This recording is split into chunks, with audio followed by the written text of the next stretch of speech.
ಇದು ದೋಖಾ ವಿಶೇಷ ಚರ್ಚೆ. ನಾನು ರಮಾಕಾಂತ್. ನೋಡಿ, ಇಲ್ಲೀಗ ಕಾಂಗ್ರೆಸ್ನ ಕಡೆಯಿಂದ ನ್ಯಾಯ್ ಭಾರತ್ ನ್ಯಾಯ್ ಈ ಒಂದು ಯಾತ್ರೆ ಶುರುವಾಗ್ತಾ ಇದೆ. ಜನವರಿ 14ರಿಂದ ಮಾರ್ಚ್ ನಡುವಿನ ಅವಧಿ ಸುಮಾರು 6200 ಕಿಲೋಮೀಟರ್ಗಳು ಈ ಒಂದು ಯಾತ್ರೆ ಕ್ರಮಿಸುತ್ತೆ. 14 ರಾಜ್ಯಗಳು, 85 ಜಿಲ್ಲೆ. ಆರ್ಥಿಕ ಕುಸಿತ, ನಿರುದ್ಯೋಗ, ಸಣ್ಣ ಮತ್ತು ಮಧ್ಯಮ ಉದ್ಯಮಗಳ ಕುಸಿತ, ಜನಸಾಮಾನ್ಯರ ಗಂಭೀರ ಸಮಸ್ಯೆಗಳು ಎಲ್ಲ ವಿಷಯಕ್ಕೆ ಸಂಬಂಧಪಟ್ಟಂತೆ ಈ 14 ರಾಜ್ಯಗಳ 85 ಜಿಲ್ಲೆಗಳ ಜನರೊಂದಿಗೆ ಚರ್ಚಿಸುವ, ಮಾತನಾಡುವ, ಒಡನಾಡುವ, ಅರ್ಥೈಸಿಕೊಳ್ಳುವ, ಅಹವಾಲುಗಳನ್ನು ಕೇಳುವ ಒಂದು ವೇದಿಕೆಯನ್ನಾಗಿ ಬಳಸ್ಕೊಳ್ಬೇಕು ಅಂಥೇಳಿ ಕಾಂಗ್ರೆಸ್ ಪ್ಲ್ಯಾನ್ ಮಾಡಿಕೊಂಡಿದೆ. ಭಾರತ್ ಜೋಡೋ ಕನ್ಯಾಕುಮಾರಿಯಿಂದ ಕಾಶ್ಮೀರಕ್ಕೆ ಹೋಗಿತ್ತು. ಇದು ಈ ಕಡೆ ಮಣಿಪುರದಿಂದ ಶುರುವಾಗುತ್ತೆ. ಅಂದರೆ ಇದು ಒಂದು ರೀತಿಯಲ್ಲಿ ಅಡ್ಡಡ್ಡ, ಭಾರತದ ಅಡ್ಡಡ್ಡ ರೀತಿಯಲ್ಲಿ ದಕ್ಷಿಣದಿಂದ ಉತ್ತರಕ್ಕೆ ಹೋಗಿತ್ತು. ಈಗ ಇದು ಪೂರ್ವದ ಕಡೆಯಿಂದ ಪಶ್ಚಿಮಕ್ಕೆ ಬರ್ತಾ ಇದೆ. ಈ ಯಾತ್ರೆ ಯಾವ ಇಂಪ್ಯಾಕ್ಟನ್ನು ಮಾಡಬಲ್ಲದು? ಇದು ಪೂರ್ತಿ ಪಾದಯಾತ್ರೆನ ಅಲ್ಲ, ಪೂರ್ತಿ ಬಸ್ ಯಾತ್ರೆನ ಅಲ್ಲ. ಬಸ್ ಯಾತ್ರೆನೂ ಇರುತ್ತೆ ಇದರಲ್ಲಿ, ಜೊತೆಗೆ ಅಲ್ಲಲ್ಲಿ ಪಾದಯಾತ್ರೆ ಕೂಡ ಇರುತ್ತೆ. ಯಾಕಂದರೆ ಸಮಯ ಕಡಿಮೆ ಇದೆ. ನಾವು ಕಡಿಮೆ ಸಮಯದಲ್ಲಿ ಹೆಚ್ಚು ಕಿಲೋಮೀಟರ್ ಕ್ರಮಿಸಬೇಕಿರುವ ಕಾರಣದಿಂದಾಗಿ ಸುಮಾರು 6200 ಕಿಲೋಮೀಟರ್ ಕ್ರಮಿಸಬೇಕಲ್ವಾ, ಆ ಕಾರಣಕ್ಕೆ ಬಸ್ ಯಾತ್ರೆಯನ್ನು ಅಳವಡಿಸ್ಕೊಂಡಿದ್ದೀವಿ ಅಂಥೇಳಿ ಕಾಂಗ್ರೆಸ್ನ ನಾಯಕರು, ವಿಶೇಷವಾಗಿ ವೇಣುಗೋಪಾಲ್ ಅವರೆಲ್ಲ ಕೂಡ ಮಾತನಾಡ್ತಾ ಇದ್ದರು. ಇದೇ ವಿಚಾರಕ್ಕೆ ಸಂಬಂಧಪಟ್ಟ ಡಿಬೇಟ್ ಇರುತ್ತೆ. ಇದು ಲೋಕಸಭಾ ಚುನಾವಣೆಗೆ ಯಾವ ರೀತಿಯ ವೇದಿಕೆ ಇದು? ಈ ಸಮಸ್ಯೆಗಳನ್ನು ಕಾಂಗ್ರೆಸ್ ಹೇಗೆ ಅಡ್ರೆಸ್ ಮಾಡಲಿದೆ, ಹೇಗೆ ಮನವರಿಕೆ ಮಾಡಿಕೊಡಲಿದೆ, ಮತ್ತು ಮಣಿಪುರದ ಇಂಫಾಲವನ್ನೇ ತನ್ನ ಆರಂಭಿಕ ಹಂತದ ಪ್ರಯಾಣದ ಮೊದಲ ಪ್ಲೇಸನ್ನಾಗಿ ಯಾಕೆ ಇದು ಆಯ್ಕೆ ಮಾಡಿಕೊಂಡಿದೆ? ಎಲ್ಲ ವಿಚಾರಕ್ಕೆ ಸಂಬಂಧಪಟ್ಟ ಡಿಬೇಟ್ ಇರುತ್ತೆ. ಇದೇ ವಿಚಾರದಲ್ಲಿ ಕಾಂಗ್ರೆಸ್ ನಾಯಕರು ಏನೇನು ಮಾತಾಡಿದ್ದಾರೆ ನೋಡಿ. will cover a distance of 6,200 kilometers and will traverse the following states: Manipur, Nagaland, Assam, Meghalaya, West Bengal, Bihar, Jharkhand, Odisha, Chhattisgarh, UP, Madhya Pradesh, Rajasthan, Gujarat, and finally Maharashtra. This yatra is covering 14 states and 85 districts.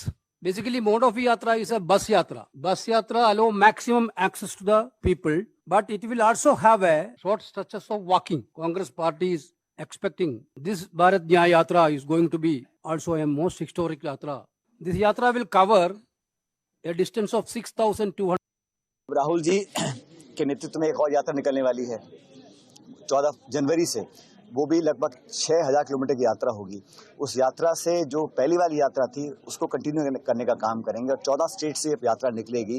उसमें तमाम जो गरीब है, किसान है, नौजवान है, मजदूर, उन सब की बातों को उठाएंगे हम लोग। पार्लियामेंट के अंदर विपक्ष को मुक्त करना चाहते हैं, गलत काम है, इसकी हम निंदा करते हैं। उसके विरोध में पूरा इंडिया अलायंस एक होकर हमने बात रखी है। लोकतंत्र में, संविधान के अंदर कहीं नहीं लिखा कि विपक्ष को इस तरह आप नजरअंदाज करें, इस तरह का एक्शन लें। तो ये सारा देश देख रहा है कि केंद्र सरकार रवैया क्या है। राहुल जी के नेतृत्व में एक और यात्रा निकलने वाली है। ಇದೇ ವಿಚಾರಕ್ಕೆ ಸಂಬಂಧಪಟ್ಟ ಡಿಬೇಟಲ್ಲಿ ಪಾಲ್ಗೊಳ್ಳೋದಕ್ಕೆ ನಮ್ಮೊಂದಿಗೆ ಹನುಮೇಶ್ ಯಾವಗಲ್ ಅವರಿದ್ದಾರೆ, ಹಿರಿಯ ಪತ್ರಕರ್ತರು, ವಿಶ್ಲೇಷಕರು. ಸ್ವಾಗತ ಹನುಮೇಶ್ ಯಾವಗಲ್ ಅವರೇ ನಿಮಗೆ. ಇನ್ನೊಂದು ಜೊತೆಯಲ್ಲಿ ಗೋವಿಂದರಾಜು ಅವರಿದ್ದಾರೆ, ಬಿಜೆಪಿಯ ವಕ್ತಾರರು. ಸ್ವಾಗತ ಗೋವಿಂದರಾಜು ಅವರೇ. ಇನ್ನೊಂದು ಜೊತೆಯಲ್ಲಿ ರಾಜಶೇಖರ್ ಅವರಿದ್ದಾರೆ, ಆಮ್ ಆದ್ಮಿ ಪಕ್ಷದ ವಕ್ತಾರರು. ಸ್ವಾಗತ ನಿಮಗೆ ರಾಜಶೇಖರ್ ಅವರೇ. ಇಷ್ಟರಲ್ಲಿ ನಮ್ಮನ್ನು ನಾಗರಾಜ್ ಯಾದವ್ ಅವರು ಕೂಡ ಜಾಯ್ನ್ ಆಗ್ತಾರೆ, ಕಾಂಗ್ರೆಸ್ನ MLC ಮತ್ತು ವಕ್ತಾರರು. ಮಾತನಾಡ್ತೀನಿ ಅವರನ್ನು ಕೂಡ. ನಾನು ಮೊದಲಿಗೆ ಗೋವಿಂದರಾಜು ಅವರಿಗೆ ಪ್ರಶ್ನೆ ಇರ್ತಾರೆ ಅಂದು. ಗೋವಿಂದರಾಜು ಅವರೇ, ಈಗ ಮಣಿಪುರದಿಂದ ಮುಂಬೈವರೆಗೆ ಭಾರತ್ ನ್ಯಾಯ್ ಮೆಗಾ ರ್ಯಾಲಿ ಇದೆ. ಜನವರಿ 14ರಿಂದ ಶುರು ಮಾಡ್ತಾ ಇದ್ದಾರೆ, ಮಾರ್ಚ್ ವರೆಗೂ ಕೂಡ ನಡೆಯುತ್ತೆ ಇದು. ಸೊ ಈ ಹಿಂದೆ ಕೂಡ ನಾವು ಭಾರತ್ ಜೋಡೋ ಶುರು ಮಾಡಿದರು, ರಾಹುಲ್ ಗಾಂಧಿ ಅವರು ಕಂಪ್ಲೀಟ್ ಕೂಡ ಮಾಡಿದ್ರು. ಇದಾದಮೇಲೆ ಭಾರತ ನ್ಯಾಯ ಯಾತ್ರೆ ಒಂದಷ್ಟು ತುಂಬ ಇಶ್ಯೂ ಓರಿಯೆಂಟೆಡ್ ಆಗಿದೆ. ಇಡೀ ಭಾರತವನ್ನು ಜೋಡಿಸಬೇಕು ಅಂತ ಭಾರತ್ ಜೋಡೋ ಯಾತ್ರೆ ಮಾಡಿದರು. ಈಗ ಇಲ್ಲಿ ಮೂಲಭೂತ ಸಮಸ್ಯೆಗಳು ಏನೇನಾಗಿದೆ ಮನುಷ್ಯನಿಗೆ, ಆರ್ಥಿಕ ಕುಸಿತ, ನಿರುದ್ಯೋಗ, ಸಣ್ಣ ಹಾಗೂ ಮಧ್ಯಮ ಉದ್ಯಮಗಳ ಕುಸಿತ ಆಗಿರೋದು, ಎಲ್ಲ ವಿಚಾರದ ಬಗ್ಗೆ ಅಡ್ರೆಸ್ ಮಾಡ್ತೀನಿ ಅಂತ ಹೊರಡ್ತಾ ಇದ್ದಾರೆ. ಇದು ಲೋಕಸಭಾ ಚುನಾವಣಾ ತಯಾರಿ ಅಲ್ಲ ಅಂತ ಹೇಳಲಿಕ್ಕೆ ಯಾರೂ ರೆಡಿ ಇಲ್ಲ. ಒಂದು ಕಡೆ ನರೇಂದ್ರ ಮೋದಿಯವರು ರಾಮ ಮಂದಿರ ವಿಚಾರದಲ್ಲಿ ಅವರು ಬ್ಯುಸಿ ಆಗ್ತಾರೆ ಅದೇ ಜನವರಿ ತಿಂಗಳಲ್ಲಿ, ರಾಮಲಲ್ಲಾ ಪ್ರತಿಷ್ಠಾಪನೆ ಇನ್ನೊಂದು ಮತ್ತೊಂದು ಅಂಥೇಳಿ. ಅಟ್ ದ ಸೇಮ್ ಟೈಮ್ ಅದಕ್ಕೆ ಕೌಂಟರ್ ಆಗಿ ಈ ಭಾರತ್ ನ್ಯಾಯ್ ಯಾತ್ರೆನ ಅಂತ ಸರ್, ಇವತ್ತು ಕಾಂಗ್ರೆಸ್ನದು ಇಡೀ ದೇಶದಲ್ಲಿ ಹುಡುಕುವಂಥ ಪರಿಸ್ಥಿತಿಯಲ್ಲಿ ಇದೆ. ಆ ಒಂದು ದೃಷ್ಟಿಯಲ್ಲಿ, ಯಾಕೆಂದರೆ ರಾಹುಲ್ ಗಾಂಧಿಯವರು ಅವರ ಅಧ್ಯಕ್ಷರಾದಾಗಲೇ ಆ ಕಾಂಗ್ರೆಸ್ ಪಕ್ಷವನ್ನು ಒಂದು ಶಕ್ತಿಯಾಗಿ ಮಾಡ್ಕೊಳೋದಕ್ಕೆ ಆಗಲೇ ಇಲ್ಲ. ಅಂಥ ಪರಿಸ್ಥಿತಿಯಲ್ಲಿ ಇವತ್ತು ರಾಹುಲ್ ಗಾಂಧಿಯವ್ರಿಗೆ ಅವ್ರದ್ದೇ ಆದ ಒಂದು ಏನೋ ಒಕ್ಕೂಟಗಳು ಮಾಡ್ಕೊಂಡು ಅವರಲ್ಲೇ ಒಂದು ಒಮ್ಮತದ ಅಭಿಪ್ರಾಯಗಳಿಲ್ಲ. ಅಂಥ ಕಾಲದಲ್ಲಿ ನಾನೇನ ಮಾಡಿ ನನ್ನ ನಾಯಕತ್ವನ ತೋರಿಸ್ಕೊಬೇಕು ಅಂತ ಇವತ್ತು ಹೊರಟಿದ್ದಾರೆ. ಓಕೆ, ಅದು ಏನು ಅಂದರೆ ಎಲ್ಲೆಲ್ಲಿ ಭಾರತೀಯ ಜನತಾ ಪಾರ್ಟಿ ಪ್ರಬಲವಾಗಿರ್ತಕ್ಕಂಥ ಕ್ಷೇತ್ರಗಳು ಮತ್ತು ಜಿಲ್ಲೆಗಳು ಏನಿದೆ ಓಕೆ, ಅಲ್ಲಿ ಏನಾದರೂ ಒಂದಷ್ಟು ಸೀಟ್ನ ಕಬಳಿಕೆ ಮಾಡ್ಬೋದು ಅಂತ ಹೊರಟಿದ್ದಾರೆ. ಬಹುಶಃ ಆಲ್ರೆಡಿ ಕಳೆದ 2019ರಲ್ಲಿ ಈ ದೇಶದ ಜನತೆ 47 ಸೀಟ್ ಕೊಟ್ಟು ಆಲ್ರೆಡಿ ಅವರ ನಾಯಕತ್ವನ ಯಾವ ರೀತಿ ಇತ್ತು ಅಂತದನ್ನ ತೋರಿಸಿದ್ದಾರೆ. ಓಕೆ. ಸೊ ಬರ್ತಕ್ಕಂಥ ಇದು ಚುನಾವಣೆ ದೃಷ್ಟಿ ಇಟ್ಕೊಂಡು ಇವತ್ತು ಏನು ಯಾತ್ರೆ ಮಾಡಕ್ಕೆ ಹೊರಟಿದ್ದಾರೆ, ಅದು 9 ವರ್ಷದ ನಂತರ ಇನ್ನೇನು ಒಂದು 6 ತಿಂಗಳಿದೆ ಅನ್ಬೇಕಾದ್ರೆ ಭಾಳ ಸರ್ಕಸ್ ಮಾಡೋವಂಥದ್ದು ರಾಜಕೀಯ ಪಕ್ಷಗಳಿಗಿರುತ್ತೆ. ಅದೇ ರೀತಿ ಇವತ್ತು ಕಾಂಗ್ರೆಸ್ಸು ಇವತ್ತು ಇದು ಜನರಿಗೋಸ್ಕರ ಏನು ಹೊರಟಿರ್ತಕ್ಕಂಥದ್ದಲ್ಲ, ಕೇವಲ ಅವರ ಪಕ್ಷವನ್ನು ಸದೃಢ ಮಾಡೋಕ್ಕೋಸ್ಕರನೋ ಇಲ್ಲ ನಾವೇನೋ ಹೆಚ್ಚಿಗೆ ಸೀಟ್ ತೊಗೊಬೇಕು ಅನ್ನೋ ದೃಷ್ಟಿ ಇಟ್ಕೊಂಡು ಹೊರಟಿದ್ದಾರೆ. ಇವತ್ತು ಅವ್ರು ಹೇಳ್ದಂಗೆ ಉದ್ಯಮಗಳು ಅಂತ ಎಲ್ಲ ಒಂದು ಕಡೆ ಕುಸ್ತೋಗಿದ್ದಾವೆ ಅಂತ. ಸರ್, ಯಾವ ಉದ್ಯಮಗಳು ಕುಸ್ತೋಗಿದೆ? ಎಂತೆಂಥ ದೊಡ್ಡ ಉದ್ಯಮಗಳು ಇವತ್ತು ಯಾವ ರೀತಿಯಾಗಿ ಒಂದು ಬಿಸ್ನೆಸ್ ಆಗಿದೆ, ಆರ್ಥಿಕತೆಯ ಇವತ್ತು ಇಡೀ ಪ್ರಪಂಚದಲ್ಲೇ 5ನೇ ಸ್ಥಾನಕ್ಕೆ ಇರ್ತಕ್ಕಂಥದ್ದು. ಯಾಕೆ ಮೊದಲು ಎಷ್ಟನೇ ಸ್ಥಾನದಲ್ಲಿ ಇರ್ತಕ್ಕಂಥದ್ದು.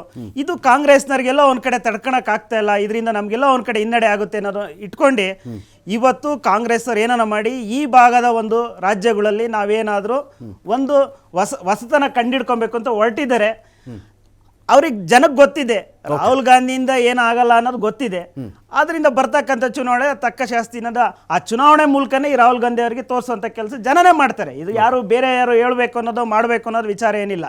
ಯಾಕೆಂದ್ರೆ ಇಡೀ IND ಒಕ್ಕೂಟ ಏನು ಮಾಡಿದ್ದಾರೆ, ಅವ್ರದ್ದೇ ಆದ ಪಕ್ಷಗಳಿಗೆ ರಾಹುಲ್ ಗಾಂಧಿ ನಾಯಕತ್ವದ ಬಗ್ಗೆ ಅಷ್ಟೊಂದು ಒಂದು ಒಪ್ಕೊಳ್ಳೋಂಥ ಸ್ಥಿತಿಲಿಲ್ಲ. ಯಾಕೆಂದ್ರೆ ರಾಹುಲ್ ಗಾಂಧಿ ಬೇಡ, ಮಲ್ಲಿಕಾರ್ಜುನ್ ಖರ್ಗೆ ಪ್ರಧಾನಮಂತ್ರಿ ಆಗಲಿ ಅಂತ ಬೇರೆ ಪಕ್ಷಗಳು ಹೇಳೋವಂಥ ಸ್ಥಿತಿ ನಿರ್ಮಾಣ ಆದಮೇಲೆ ಇವತ್ತು ಒಂದು ಭಾರತ್ ನ್ಯಾಯ ಅನ್ನೋ ಒಂದು ಯಾತ್ರೆ ಮಾಡಿ ಆದರೂ ನಾವೇನಾದರೂ ಮಾಡಿ ಅವ್ರಿಗೆ ನ್ಯಾಯ ಸಿಗಬೇಕು ಅಂತ ಹೊರಟಿದಾರೋ ಇಲ್ಲ ಅವ್ರ ಪಕ್ಷಕ್ಕೆ ನ್ಯಾಯ ಅಂತ ಹೊರಟಿದಾರೋ. ಆದರೆ ಹೇಳ್ತೀನಿ ಸರ್, ಇದೇ ವಿಚಾರನ ಆರ್ಟಿಕಲ್ 370 ಮಾಡಿದಾಗ ಈ ದೇಶಕ್ಕೆ ನ್ಯಾಯ ಅಂದರೆ ಒಂದೇ ದೇಶದಲ್ಲಿ ಎರಡೆರಡು ನ್ಯಾಯ ಇದೆ ಅನ್ನೋ ಅನಿಸ್ಲಿಲ್ಲ ಅವ್ರಿಗೆ. ಇದಕ್ಕೆ ನ್ಯಾಯ ಕೊಡಿಸ್ಬೇಕು ನಾವು, ಅಲ್ಲಿನ ಜನತೆಗೆ ಒಂದು ಹಿಂದುಳಿದ ವರ್ಗಗಳಿತ್ತು, ದಲಿತ ವರ್ಗಗಳಿದ್ದು, ಅವಕ್ಕೆ ಯಾವಕ್ಕೂ ನ್ಯಾಯ ಕೊಡಿಸ್ಬೇಕು ಅಂತ ಇವರೇನು ಹೋರಾಟಗಳು 65 ವರ್ಷದಲ್ಲಿ ಮಾಡಲಿಲ್ಲ. ಇವತ್ತು ಏನಾಗಿದೆ ಅಂದರೆ ಪಕ್ಷ ಎಲ್ಲೋ ಒಂದು ಕಡೆ ಹಿನ್ನಡೆ ಅನುಭವಿಸಿರ್ಬೇಕಾದ್ರೆ ಏನೋ ಮಾಡಿ ನಾವಲ್ಲಿ ಒಂದು ಕ್ಯಾಪ್ಚರ್ ಮಾಡೋಂಥ ನೇಚರ್ ಇಟ್ಕೊಂಡು ರಾಹುಲ್ ಗಾಂಧಿ ಅವ್ರು ಹೊರಟಿದ್ದಾರೆ. ಬರ್ತಕ್ಕಂಥ ಚುನಾವಣೆಯಲ್ಲಿ ಗೊತ್ತಾಗುತ್ತೆ ಇವ್ರದ್ದು. ರಾಜಶೇಖರ್ ಅವರೇ ಸರ್, ಈಗ ಲಾಸ್ಟ್ BJP ಅವರು ಕೂಡ ಏನು ರಥಯಾತ್ರೆಯನ್ನ ಇಡೀ ಭಾರತ ದೇಶಾದ್ಯಂತ ಮಾಡಿದ್ರು. ಅದನ್ನು ಮಾಡೋದ್ರ ಮುಖಾಂತರನೇ ಅವರು ಕೂಡ ಅಧಿಕಾರ ಹಿಡಿಲಿಕ್ಕೆ ಬೇಕಾದಂಥ ಸರ್ಕಸ್ಗಳನ್ನು ಮಾಡಿದ್ರು. ಇವತ್ತು ಸಣ್ಣ ಮತ್ತು ಮಧ್ಯಮ ಮತ್ತು ತಳವರ್ಗದ ಉದ್ದಿಮೆಗಳು ಏನಿವೆ ಅವೆಲ್ಲವೂ ಸತ್ತು ಮಲಿಕೊಂಡ್ಬಿಟ್ಟಿದ್ದಾವೆ. ಇವತ್ತು GDP ರೇಟ್ ಇವತ್ತು ನೋಡಿದ್ರೆ ನಮಗೂ ಎಲ್ರಿಗೂ ಗೊತ್ತಾಗ್ತಾ ಇದೆ. ಒಂದು ಎರಡನೇ ವಿಚಾರ ಏನಪ್ಪ ಅಂತಂದರೆ, ಈ ಶೋಷಿತ ವರ್ಗಗಳ ಮೇಲೆ ಏನಾದರೆ ದೌರ್ಜನ್ಯಗಳು ನಡೀತಾ ಇದ್ದಾವೆ, ಇವು ಅತಿ ಹೆಚ್ಚುತ್ತಾ ಇದೆ. ಮಹಿಳೆಯರ ಮೇಲೆ ದೌರ್ಜನ್ಯಗಳು ಅತಿ ಹೆಚ್ಚುತ್ತಾ ಇದೆ. ಸೊ ಈ ಎಲ್ಲ ಪಾಯಿಂಟ್ ಆಫ್ ವ್ಯೂಗಳನ್ನು ಇಟ್ಕೊಂಡು ಅವ್ರು ಹೋರಾಟ ಮಾಡಬಾರ್ದು ಅಂತೇನಿಲ್ಲ. ಇದು ಸಂವಿಧಾನದ ಮುಖೇನ ಅವ್ರು ಕೊಟ್ಟಿರ್ತಕ್ಕಂಥ ಹಕ್ಕು ಅವ್ರು ಮಾಡ್ತಾ ಇದ್ದಾರೆ. ಅವ್ರು ಅಧಿಕಾರಕ್ಕೆ ಬರಬೇಕು ಅಂತ ಮಾಡ್ತಾರೋ, ಬಟ್ ಆಗ್ತಿರ್ತಕ್ಕಂಥ ನೈಜ ಘಟನೆಗಳನ್ನು ಮುಂದೆ ಇಟ್ಕೊಂಡು ಜನಗಳ ಮುಂದೆ ಹೋಗ್ತಿದ್ದಾರೆ ಅವರು. ಇದನ್ನೇ ಕೂಡ ಇವರು ಕೂಡ ಮಾಡಿದ್ದು ಈ ಮೊದಲಿಗೂ ಕೂಡ. ಬಟ್ ಇಲ್ಲಿ ವಿಚಾರ ಏನಪ್ಪ ಅಂತಂದರೆ, ಅವರು ಈಗಾಗಲೇ ಆಲ್ರೆಡಿ ಭಾರತ್ ಜೋಡೋ ಯಾತ್ರೆಯನ್ನು ಮಾಡೋದ್ರ ಮುಖಾಂತರ 2 ರಾಜ್ಯಗಳನ್ನು ಗೆದ್ದಿದ್ದಾರೆ. ಇದು ಕೂಡ ನಾವು ಗಮನದಲ್ಲಿ ಇರಿಸ್ಕೋಬೇಕಾಗ್ತದೆ. ಕೇವಲ ಏನೋ ಮಾಡ್ತಿದ್ದಾರೆ ಬಿಡಪ್ಪ ಅನ್ನೋ ಹಾಗೇನಿಲ್ಲ. ಈಗ ಆಲ್ರೆಡಿ ಆಂಧ್ರ ಗೆದ್ದರು, ಈ ಕಡೆ ಕರ್ನಾಟಕ ಗೆದ್ದರು, ಅದು ಅಲ್ವಾ. ಸೊ ಈ ರೀತಿ ಸುಮಾರು ರಾಜ್ಯಗಳನ್ನು ಈಗ ಆಲ್ರೆಡಿ ಗೆದ್ದಿದ್ದಾರೆ. ಇದನ್ನು ಕೂಡ ಮನಸ್ಸಿನಲ್ಲಿ ಇಟ್ಕೊಂಡು ನಾವು ಮನದಲ್ಲಿ ಇಟ್ಕೊಂಡು ನಾವು ಮಾತಾಡಬೇಕಾಗಿ ಬರ್ತದೆ. ಇದು ನ್ಯಾಯಪತಿ ಯಾತ್ರೆ ಅಂತ ಏನಾದರೂ ಇವರು ಮಾಡ್ತಿದ್ದಾರೆ, 100% ಇದು ಎಲ್ಲೋ ಒಂದು ಜಾಗದಲ್ಲಿ ಅವ್ರಿಗೆ ಬೆನಿಫಿಟ್ ಮಾಡುತ್ತೆ. ಏನು ಕಾಂಗ್ರೆಸ್ ಮುಕ್ತ ಭಾರತ ಮಾಡ್ತೀವಿ ಅಂತೇಳಿ ಇವ್ರು ಘೋಷಣೆ ಕೊಟ್ಟಿದ್ರು, ಆ ಮುಖಕ್ಕೆ 100% ಇದು ಮಸಿಯನ್ನು ಬಳಿಯುತ್ತೆ. 100% ಈಗಾಗಲೇ ಬಳಿದು ತೋರಿಸಿದೆ ಕೂಡ. ಮತ್ತಷ್ಟು ಜಾಸ್ತಿ ಆಗುತ್ತೆ. ನನಗಿಲ್ಲಿ ಹನುಮೇಶ್ ಅವರು ನಂದು ಒಂದು ಪ್ರಶ್ನೆ ಐತಿ ಇಲ್ಲಿ. ಈಗ ಭಾರತ ಜೋಡೋ ಒಂದು ಕಡೆ, ಈ ಭಾರತ ನ್ಯಾಯ ಯಾತ್ರಾ ಇನ್ನೊಂದು ಕಡೆ. ಇದು ಈಗ ಭಾರತ ನ್ಯಾಯ ಯಾತ್ರಾ ರಾಮ ಮಂದಿರಕ್ಕೆ ಪ್ರತಿಯಾಗಿ ಒಂದು ಪಾರ್ಟಿ ಕೈಗೊಂಡಿರುವಂಥ ಯಾತ್ರೆ ಅಂತ ನಿಮ್ಗೆ ಅನಿಸ್ತಿದೆಯಾ? ಈಗ ರಾಮ ಮಂದಿರ ಆಬ್ವಿಯಸ್ಲಿ ಜನವರಿ 1ರಿಂದ ಆಲ್ರೆಡಿ ಸ್ಟಾರ್ಟ್ ಆಗಿಬಿಟ್ಟಿದೆ. ಅದ್ರ ಬಗ್ಗೆ ರಾಮ ಮಂದಿರ ಅಂತ ಹೇಳಿ ಇದಕ್ಕೆ ಪರ್ಯಾಯವಾಗಿ ಏನಾದರೂ ಮಾಡಬೇಕಲ್ಲ ಅಂತ ಯೋಚನೆ ಮಾಡಿದಾಗ ಕಾಂಗ್ರೆಸ್ ಕೊಡದಿರುವ ಐಡಿಯಾನ ಇದು ಅಂತ? ನಮ್ಮ ದೇಶದ ರಾಜಕೀಯ ಇತಿಹಾಸವನ್ನು ನೋಡಿದರೆ ಈ ಯಾತ್ರೆಗಳಿಗೆ ಬಹಳ ಮಹತ್ವ ಇದೆ.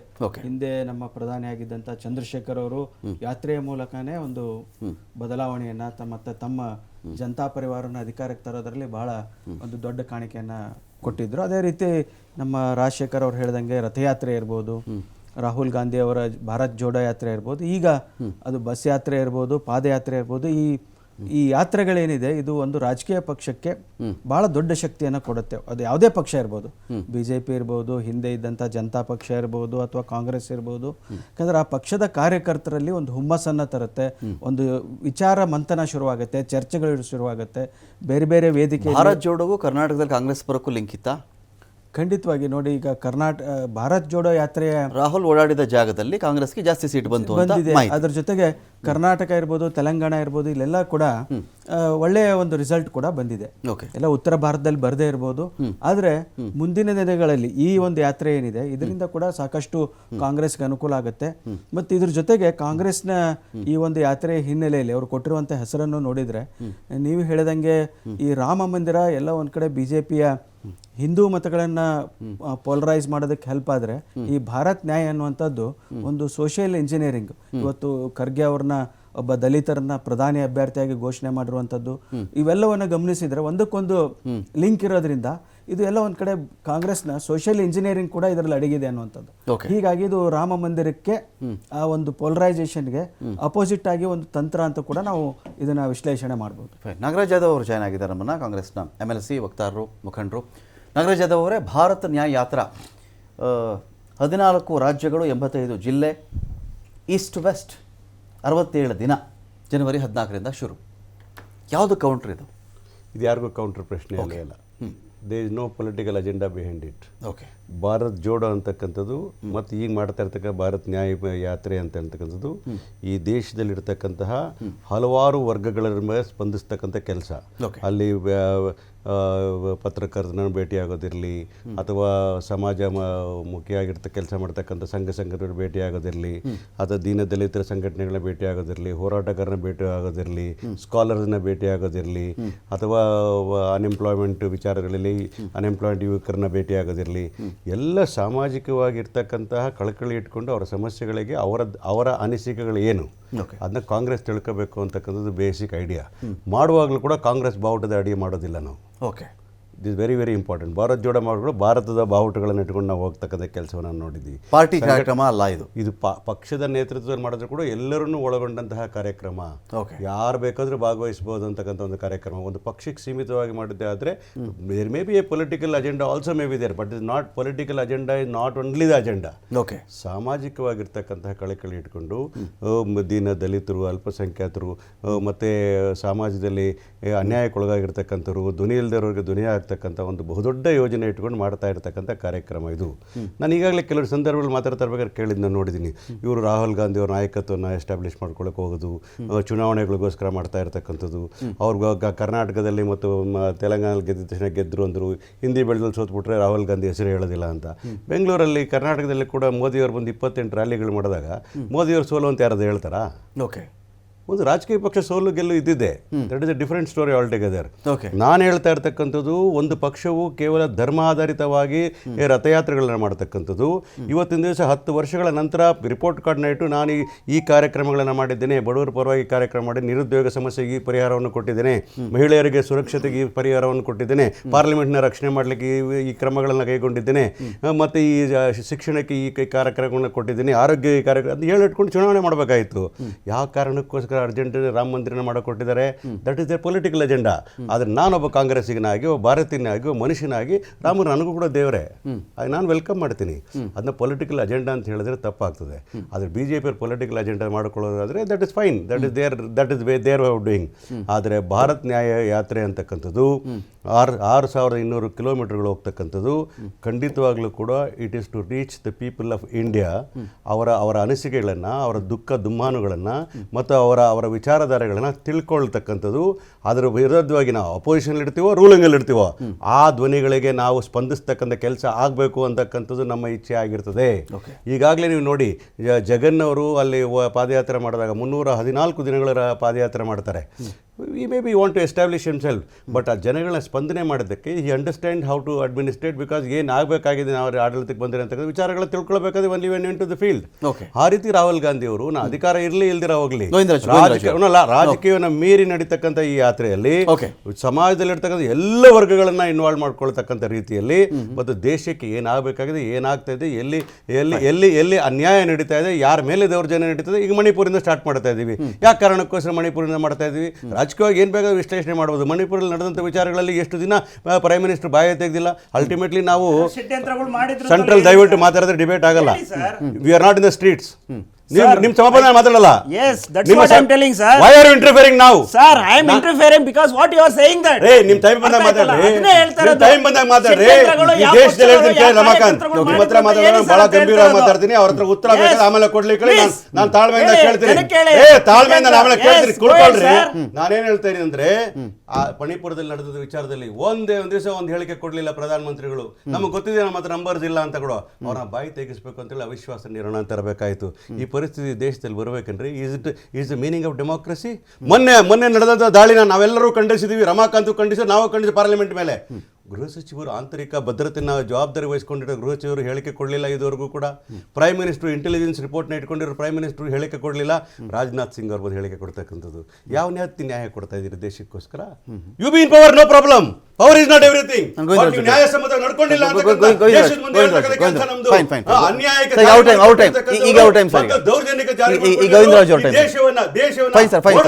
ರೀತಿಯಲ್ಲಿ ಕೆಲಸ ಮಾಡಿದ ಯಾರ ಇದ್ರೆ ಈ ದೇಶ ಕಂಡಿರ್ತಕ್ಕಂಥ ನತದೃಷ್ಟ ಬಿಜೆಪಿಯಿಂದ ಆಗಿರೋದು. ಗೋವಿಂದರಾಜ್ ನಿಮ್ಮ ಟೈಮ್ ಇದು. ಗೋವಿಂದರಾಜ್ ನಿಮ್ಮ ಟೈಮ್ ಇದು. Manipur is the Manipur forgotten state of India ಅಂತ, ಒಂದು ಮರೆತು ಹೋದ ರಾಜ್ಯನ ಮಣಿಪುರ ಅಂತ. ನೋಡಿ ಸರ್, ಅಲ್ಲಿ ಗಲಭೆ ಆಗಿದ್ದು ಯಾವ ರೀತಿ ಅನ್ನೋದು ಗೊತ್ತಿದೆ. ಗಲಭೆಗೆ ಯಾರ್ಯಾರು ಕಾರಣರಾಗಿದ್ರು, ಏನಾಗಿದೆ ಅನ್ನೋದ ಆಲ್ರೆಡಿ ಯಾರನ್ನೂ ಬಿಡಬೇಡಿ. ಅಲ್ಲಲ್ಲ, ಒಂದು ನಿಮಿಷ, ಒದ್ದೊಳಗಡೆ ಹಾಕ್ಬೇಕು. 100% ಆಗಲೇಬೇಕಲ್ವಾ? ಯಾಕೆಂದರೆ ಇಲ್ಲಿ ಕೆಲವೊಂದು ರಾಜಕೀಯ ಪಕ್ಷಗಳು ಯಾವ ರೀತಿ ಷಡ್ಯಂತ್ರಗಳು ಮಾಡಿ ಅಲ್ಲಿ ಗಲಭೆ ಎಬ್ಸೋದ್ರ ಜೊತೆಲಿ ಅಲ್ಲಿನ ಪರಿಸ್ಥಿತಿ ಯಾವ ರೀತಿಯಾಗಿ ಅನುಭವಿಸೋದ್ರು ಅಂತ ಗೊತ್ತಿದೆ, ಇಡೀ ದೇಶಕ್ಕೆ ಗೊತ್ತಾಗಿದೆ ಆಲ್ರೆಡಿ. ಸೊ ಈ ರೀತಿಯಾದ ಮನಸ್ಥಿತಿ ಇಟ್ಕೊಂಡು ಇವತ್ತು ಕಾಂಗ್ರೆಸ್ನವರು ನಾವೆಲ್ಲೋ ಒಂದು ಕಡೆ ನ್ಯಾಯ ಕೇಳಕ್ಕೆ ಕೊಟ್ಟಿದ್ದೀವಿ ಅನ್ನೋದು ಯಾವ ರೀತಿ ನ್ಯಾಯ ಕೇಳಕ್ಕೆ ಕೊಟ್ಟಿದ್ದೀರಾ?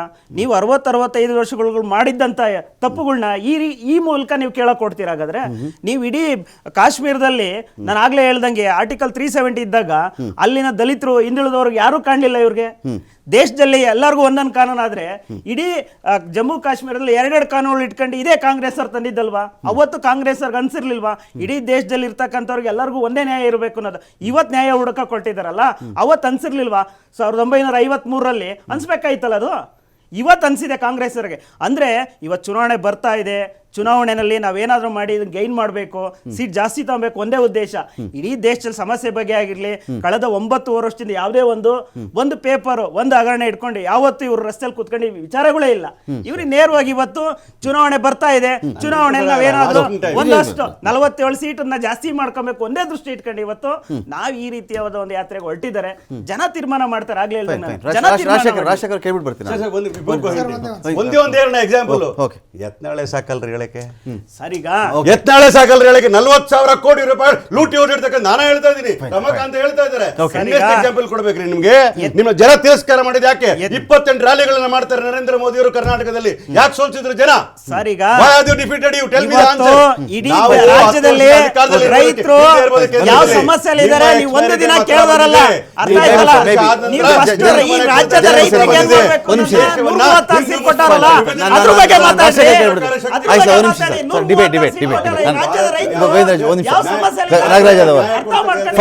ಬರ್ತೀನಿ ಸರ್.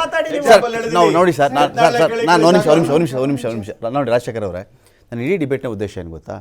ಪ್ರತಿಯೊಬ್ಬರು ಈಗ ಒಂದೊಂದು ಪಕ್ಷದ ಕಡೆಯಿಂದ ವಕ್ತಾರಾಗಿ ಬಂದಿರ್ತೀರಿ, ಅವರ ಪಕ್ಷದ ವಾದವನ್ನು ಎಷ್ಟು ಬೇಕಾದ್ರೂ ಸಮರ್ಥವಾಗಿ ಮಂಡಿಸಿ. ಆದರೆ ಅಟ್ ಎ ಟೈಮ್ ಮಾತಾಡಿದಾಗ ಏನಾಗ್ಬಿಡುತ್ತೆ ಗೊತ್ತಾ? ಈಗ BJP ನೋಡುವಂಥ ವೀಕ್ಷಕರು ಇರ್ತಾರೆ, ಕಾಂಗ್ರೆಸ್ ವೀಕ್ಷಕರು ಇರ್ತಾರೆ. ಏನೋ ಗಲಾಟೆ ನಡೀತಿತ್ತಪ್ಪ, ಚಾನಲ್ ಚೇಂಜ್ ಮಾಡು ಅನ್ಬೋದು. ಹಾಗಾಗಿ ಅವರೆಷ್ಟೇ ಪ್ರಕಾರ ವಿಷಯಗಳಿಟ್ಟನಿಗೆ ಮಂಡಿಸೋದ್ರ ಬಗ್ಗೆ ನನ್ನ ತಕರಾರು ಇಲ್ಲ. ಅವ್ರವ್ರ ಪಕ್ಷ ಎಷ್ಟು ಬೇಕಾದ್ರೂ ಸ್ಟ್ರಾಂಗಾಗಿ ಮಂಡಿಸ್ಕೊಳ್ಳಿ. ನನ್ನ ಕನ್ಸರ್ನ್ ಇಷ್ಟೇ. ಅರ್ಥ ಆಯ್ತು. ನಾನು ಇಲ್ಲಿ ಕೇಳೋದೇನಂತ ಹೇಳಿದ್ರೆ, ಈಗ ಈ ಭಾರತ ನ್ಯಾಯ್ ಈ ಒಂದು ಯಾತ್ರೆ ಇದರ ಟೈಮಿಂಗ್ ಕಾರಣಕ್ಕೆ ಟೀಕೆಗೆ ಒಳಗಾಗಬೇಕಾ? ಇದರ ಪರ್ಪಸ್ ಕಾರಣ ಟೀಕೆಗೆ ಒಳಗಾಗಬೇಕಾ?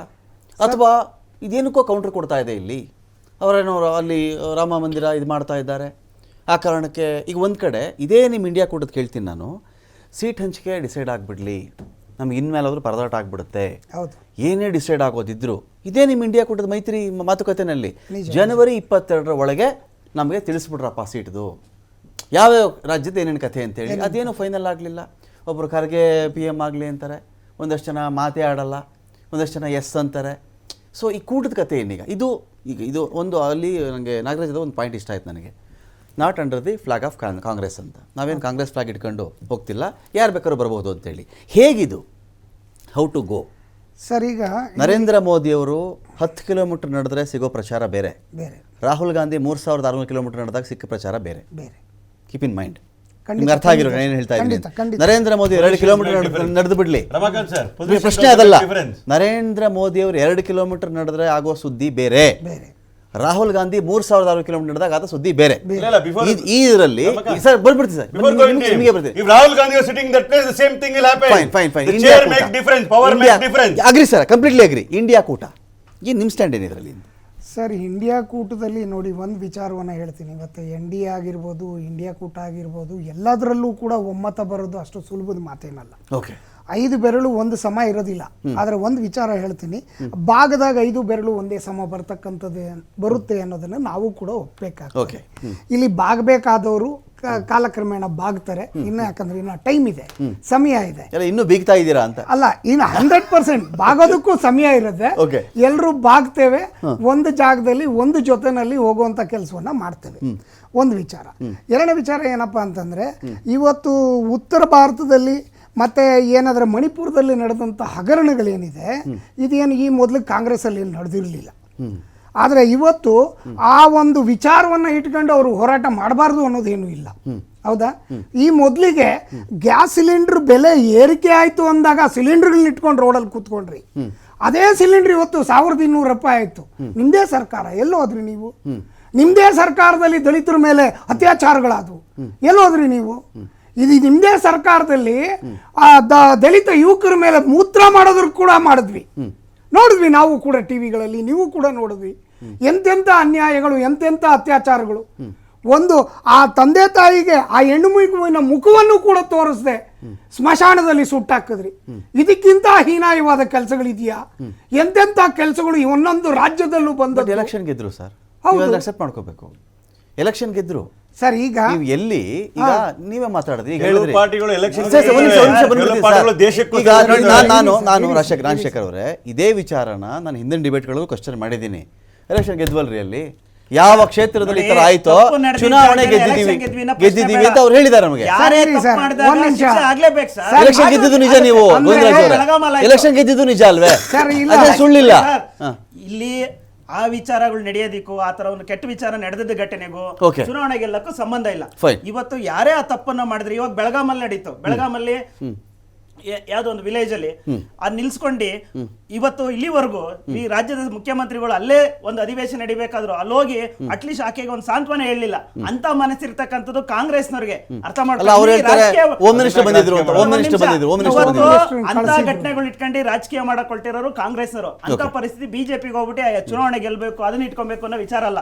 ಇಲ್ಲಿ ನ್ಯಾಯಸಮ್ಮತವಾಗಿ ಯಾರಿಗೆ ತೊಂದರೆ ಆದಾಗ, ಅನ್ಯಾಯವಾದಾಗ ಆ ಒಂದು ವರ್ಗಕ್ಕೆ ನ್ಯಾಯ ಸಿಗುವಂತ ಕೆಲಸ ಯಾವುದೇ ಪಕ್ಷ ಆಗಿರ್ಲಿ ಮಾಡ್ಲೇಬೇಕು. ನಾನು ಹನುಮೇಶ್ ಅವರಿಂದ ಡಿಬೇಟ್ ನಾನು ಕಂಟಿನ್ಯೂ ಮಾಡ್ತೀನಿ. ಈಗ ಹನುಮೇಶ್ ಯಾವಾಗಲ್ಲ ಅವರೇ, ನನ್ನ ಪ್ರಶ್ನೆ ಇಷ್ಟೇನೆ. ಈಗ 3 ಪಕ್ಷಗಳು ಮಾತಾಡೋದು ನಾವು ಕೇಳ್ತಾ ಇದ್ದೀವಿ. ಇಲ್ಲಿ ಇದ್ರ ಇಂಪ್ಯಾಕ್ಟ್ ಹೇಗಿರುತ್ತೆ ಎನ್ನುವುದರ ಬಗ್ಗೆ ಒಂದು ಪ್ರಶ್ನೆ ಬರ್ತಾ ಇದೆ. ಇಲ್ಲಿ ಇದರ ಪರಿಣಾಮಗಳು, ಈ ನ್ಯಾಯಯಾತ್ರೆ ಏನಾಗುತ್ತೆ, ನಿಜವಾಗ್ಲೂ ಅಡ್ರೆಸ್ ಮಾಡಿಬಿಡ್ತಾರಾ? ಆರ್ಥಿಕವಾಗಿ ಅವರು ಹೇಳ್ಕೊಂಡಿದ್ದಾರೆ, ಆರ್ಥಿಕ ಸಮಸ್ಯೆಗಳನ್ನ ಅಡ್ರೆಸ್ ಮಾಡ್ತೀವಿ, ನಿರುದ್ಯೋಗ ಅಡ್ರೆಸ್ ಮಾಡ್ತೀವಿ ಅಂಥೇಳಿ. ಇಲ್ಲಿ ಇದು ಏನು ಮಾಡುತ್ತೆ ಅನ್ನೋದು ವಿಚಾರನ ಇದ್ರ ಬಗ್ಗೆ ಹೇಳಕ್ಕೆ ಯಾರೋ ಬರ್ತಾ ಇದ್ದಾರೆ ಅನ್ನೋದು ಪ್ರಶ್ನೆನಾ ಅಂತ? ಇಲ್ಲ, ಇದು ಪರಿಣಾಮದ ಬಗ್ಗೆ ಕೂಡ ಸಾಕಷ್ಟು ನಾವು ಚರ್ಚೆ, ಯಾರ್ದು ಗೊತ್ತಿಲ್ಲದೆ ಇರೋದೇನಾದ್ರು ಹೇಳಕ್ ಹೋಗ್ತಿದ್ದಾರೆ. ಇದೆಲ್ಲ ಬಹಳ ಚರ್ಚೆ ಆಗಿರುವಂಥದ್ದು. ಆದರೆ ಇದು ಈ ಯಾತ್ರೆ ಏನಿದೆ, ಇಡೀ ನಮ್ಮ ದೇಶದ ಈಗ ಲೋಕಸಭೆ ಚುನಾವಣೆ ಹತ್ತಿರದಲ್ಲಿ ಏನು ಬರ್ತಾ ಇದೆ, ಇದು ಒಂದು ರೀತಿಯ ಕಿಕ್ ಸ್ಟಾರ್ಟ್ ಅಂತ ಹೇಳ್ಬೋದು. ಚುನಾವಣೆಯ ಏನು ಆರ್ಭಟ ಏನಿದೆ ಇದು ಶುರುವಾಗುತ್ತೆ. ಈ ಏನು ರಾಹುಲ್ ಗಾಂಧಿ ಅವರು, ಆಮೇಲೆ ಇದು ಕಾಂಗ್ರೆಸ್ನವ್ರು ಹೇಳ್ಬೋದು, ಇದು ನಾವು ಪಕ್ಷದ ಬ್ಯಾನರಲ್ಲಿ ಮಾಡ್ತಾ ಇಲ್ಲ ಅಂತ ಹೇಳಿದ್ರು ಕೂಡ ರಾಹುಲ್ ಗಾಂಧಿ ಅವರ ಇದರ ನೇತೃತ್ವ ವಹಿಸೋದ್ರಿಂದ ಇದು ಒಂದು ಚುನಾವಣೆಯ ಗಮನದಲ್ಲಿ ಇಟ್ಕೊಂಡ್ರು ಮಾಡಿರುವಂಥ ಯಾತ್ರೆ ಅನ್ನುವಂಥದ್ದು ಗೊತ್ತಾಗುತ್ತೆ. ಇದನ್ನ ಮಾಡಬಾರ್ದು ಅಂತ ಇಲ್ಲ, ಎಲ್ಲ ಪಕ್ಷಗಳು ಮಾಡುತ್ತೆ. ಯಾವುದೇ ಒಂದು ರಾಜಕೀಯ ಪಕ್ಷ ಏನೇ ಮಾಡಿದ್ರು ಅದ್ರ ಹಿಂದೆ ಒಂದು ರಾಜಕೀಯ ಉದ್ದೇಶ ಇದ್ದೇ ಇರುತ್ತೆ. ಅದನ್ನು ತಪ್ಪು ಅಂತ ಹೇಳೋಕ್ಕಾಗಲ್ಲ. ಪ್ರಜಾಪ್ರಭುತ್ವ ವ್ಯವಸ್ಥೆನಲ್ಲಿ ಜನರ ಬಳಿ ಹೋಗೋದಕ್ಕೆ ಎಲ್ಲ ರಾಜಕೀಯ ಪಕ್ಷಗಳಿಗೂ ಅವಕಾಶ ಇದೆ. ಹೀಗಾಗಿ ಇದು ಒಂದು ರೀತಿಯ ಇಡೀ ಮೊಮೆಂಟಮ್ ಅನ್ನ ಒಂದು ಏನು ಚರ್ಚೆ ಆಗುತ್ತೆ ಅಂತ ಹೇಳಿದ್ರೆ, ನಾನು ಆಗಲೇ ಅದಕ್ಕೆ ನಾಗರಾಜದವರು ಮಧ್ಯೆ ಇಂಟರ್ಪ್ಟ್ ಮಾಡಿ ಹೇಳಿದರು, ಆ ಚೇರಲ್ಲಿ ಕೂತಿದ್ರೆ ಅವರು ನಡೆದ್ರೂ ಸುದ್ದಿ ಆಗುತ್ತೆ, ಕೂತರೂ ಸುದ್ದಿ ಆಗುತ್ತೆ, ನಿಂತರೂ ಸುದ್ದಿ ಆಗುತ್ತೆ, ಬಿಕಾಸ್ ಆಫ್ ದ ಪವರ್. ನಾನು ಅದನ್ನೇ ಕೇಳಿದೆ, 3600 ಕಿಲೋಮೀಟರ್ ರಾಹುಲ್ ಗಾಂಧಿ ನಡೆದ ಕಾಲಘಟ್ಟದಲ್ಲಿ ಅಕಸ್ಮಾತ್ ನರೇಂದ್ರ ಮೋದಿಯವರು 36 ಕಿಲೋಮೀಟರ್ ಪಾದಯಾತ್ರೆ ಮಾಡಿಬಿಟ್ಟಿದ್ರೆ ಯಾವುದ್ರ ವೇಟೇಜ್ ಜಾಸ್ತಿ ಆಗ್ತಾ ಇತ್ತು ಅಂತ ಹೇಳಿ, ಇದು ಇಲ್ಲಿ ಈ ಕಂಪ್ಯಾರಿಸನ್ ಬಂದೇ ಬಿಡುತ್ತಾ ಈಗ ಅಂತ. ನರೇಂದ್ರ ಮೋದಿಯವರ ರಾಮ ಮಂದಿರನ, ಇವ್ರದ್ದೊಂದು ಯಾತ್ರೆನಾ, ಬಸ್ ಯಾತ್ರೆನಾ, ಈ ರೀತಿ ರಾಜಕೀಯವಾಗಿ ಕನ್ಸಿಡರ್ ಮಾಡಿದ್ರೆ ಆ ರೀತಿ ಇದು ಮ್ಯಾಚ್ ಆಗುತ್ತಾ ಇದು ಅಂತ? ಖಂಡಿತವಾಗಿ ಇದನ್ನೇ ನೀವು ಹೇಳ್ದಂಗೆ ಮೋದಿ ಅವರು ಏನಾದರೂ ಮಾಡಿದರೆ ಹೆಚ್ಚು ಪ್ರಚಾರ ಸಿಗ್ತಿತ್ತು ಅನ್ನೋಂಥದ್ದು ಒಂದು ಕಡೆ. ಆದರೆ ಇವತ್ತು ಪ್ರತಿಪಕ್ಷದಲ್ಲಿರುವಂಥ ಕಾಂಗ್ರೆಸ್ಗೆ ಇದು ಒಂದು ಅನಿವಾರ್ಯ ಇದೆ ಮತ್ತು ಒಳ್ಳೆಯ ನಿರ್ಧಾರ ಕೂಡ. ಇದ್ರ ಜೊತೆಗೆ ನಾವು ನೋಡುವಂಗೆ ರಾಹುಲ್ ಗಾಂಧಿಯವರು ಭಾಳ ಸರಳ ವ್ಯಕ್ತಿತ್ವ ಇರುವಂಥವ್ರು. ಅವ್ರ ನಡೆಗಳನ್ನು ನುಡಿಗಳನ್ನು ನೋಡಿದರೆ is A very simple man. ಅವ್ರಿಗೆ ಯಾವುದೂ ಗತ್ತು ಇಲ್ಲ. ಒಬ್ಬ ಪ್ರಧಾನಿ ಅಭ್ಯರ್ಥಿ ಅಂತ ಹೇಳಿದರೆ ಅಥವಾ ಒಬ್ಬ ನ್ಯಾಷನಲ್ ಲೀಡರ್ ಅಂದರೆ, ಆದರೆ ಎಲ್ಲ ಒಂದು ಕಡೆ ಅವರು ಕೆಲವೊಂದಿಷ್ಟನ್ನು ಅವ್ರ ಇಮೇಜ್ ಬಿಲ್ಡ್ ಮಾಡುವಂಥ ದೃಷ್ಟಿಯಿಂದ ಕೆಲವೊಂದಿಷ್ಟು ಗಂಭೀರ ನಡೆ ನುಡಿಗಳನ್ನು ಅವರು ಅಳವಡಿಸ್ಕೊಳ್ಳೋದು ಒಳ್ಳೆಯದು ಅನಿಸುತ್ತೆ ಭವಿಷ್ಯದ ದೃಷ್ಟಿಯಿಂದ ಒಬ್ಬ ನಾಯಕನಾಗಿ ಬಿಂಬಿಸ್ಕೊಳ್ಳೋದಕ್ಕೆ.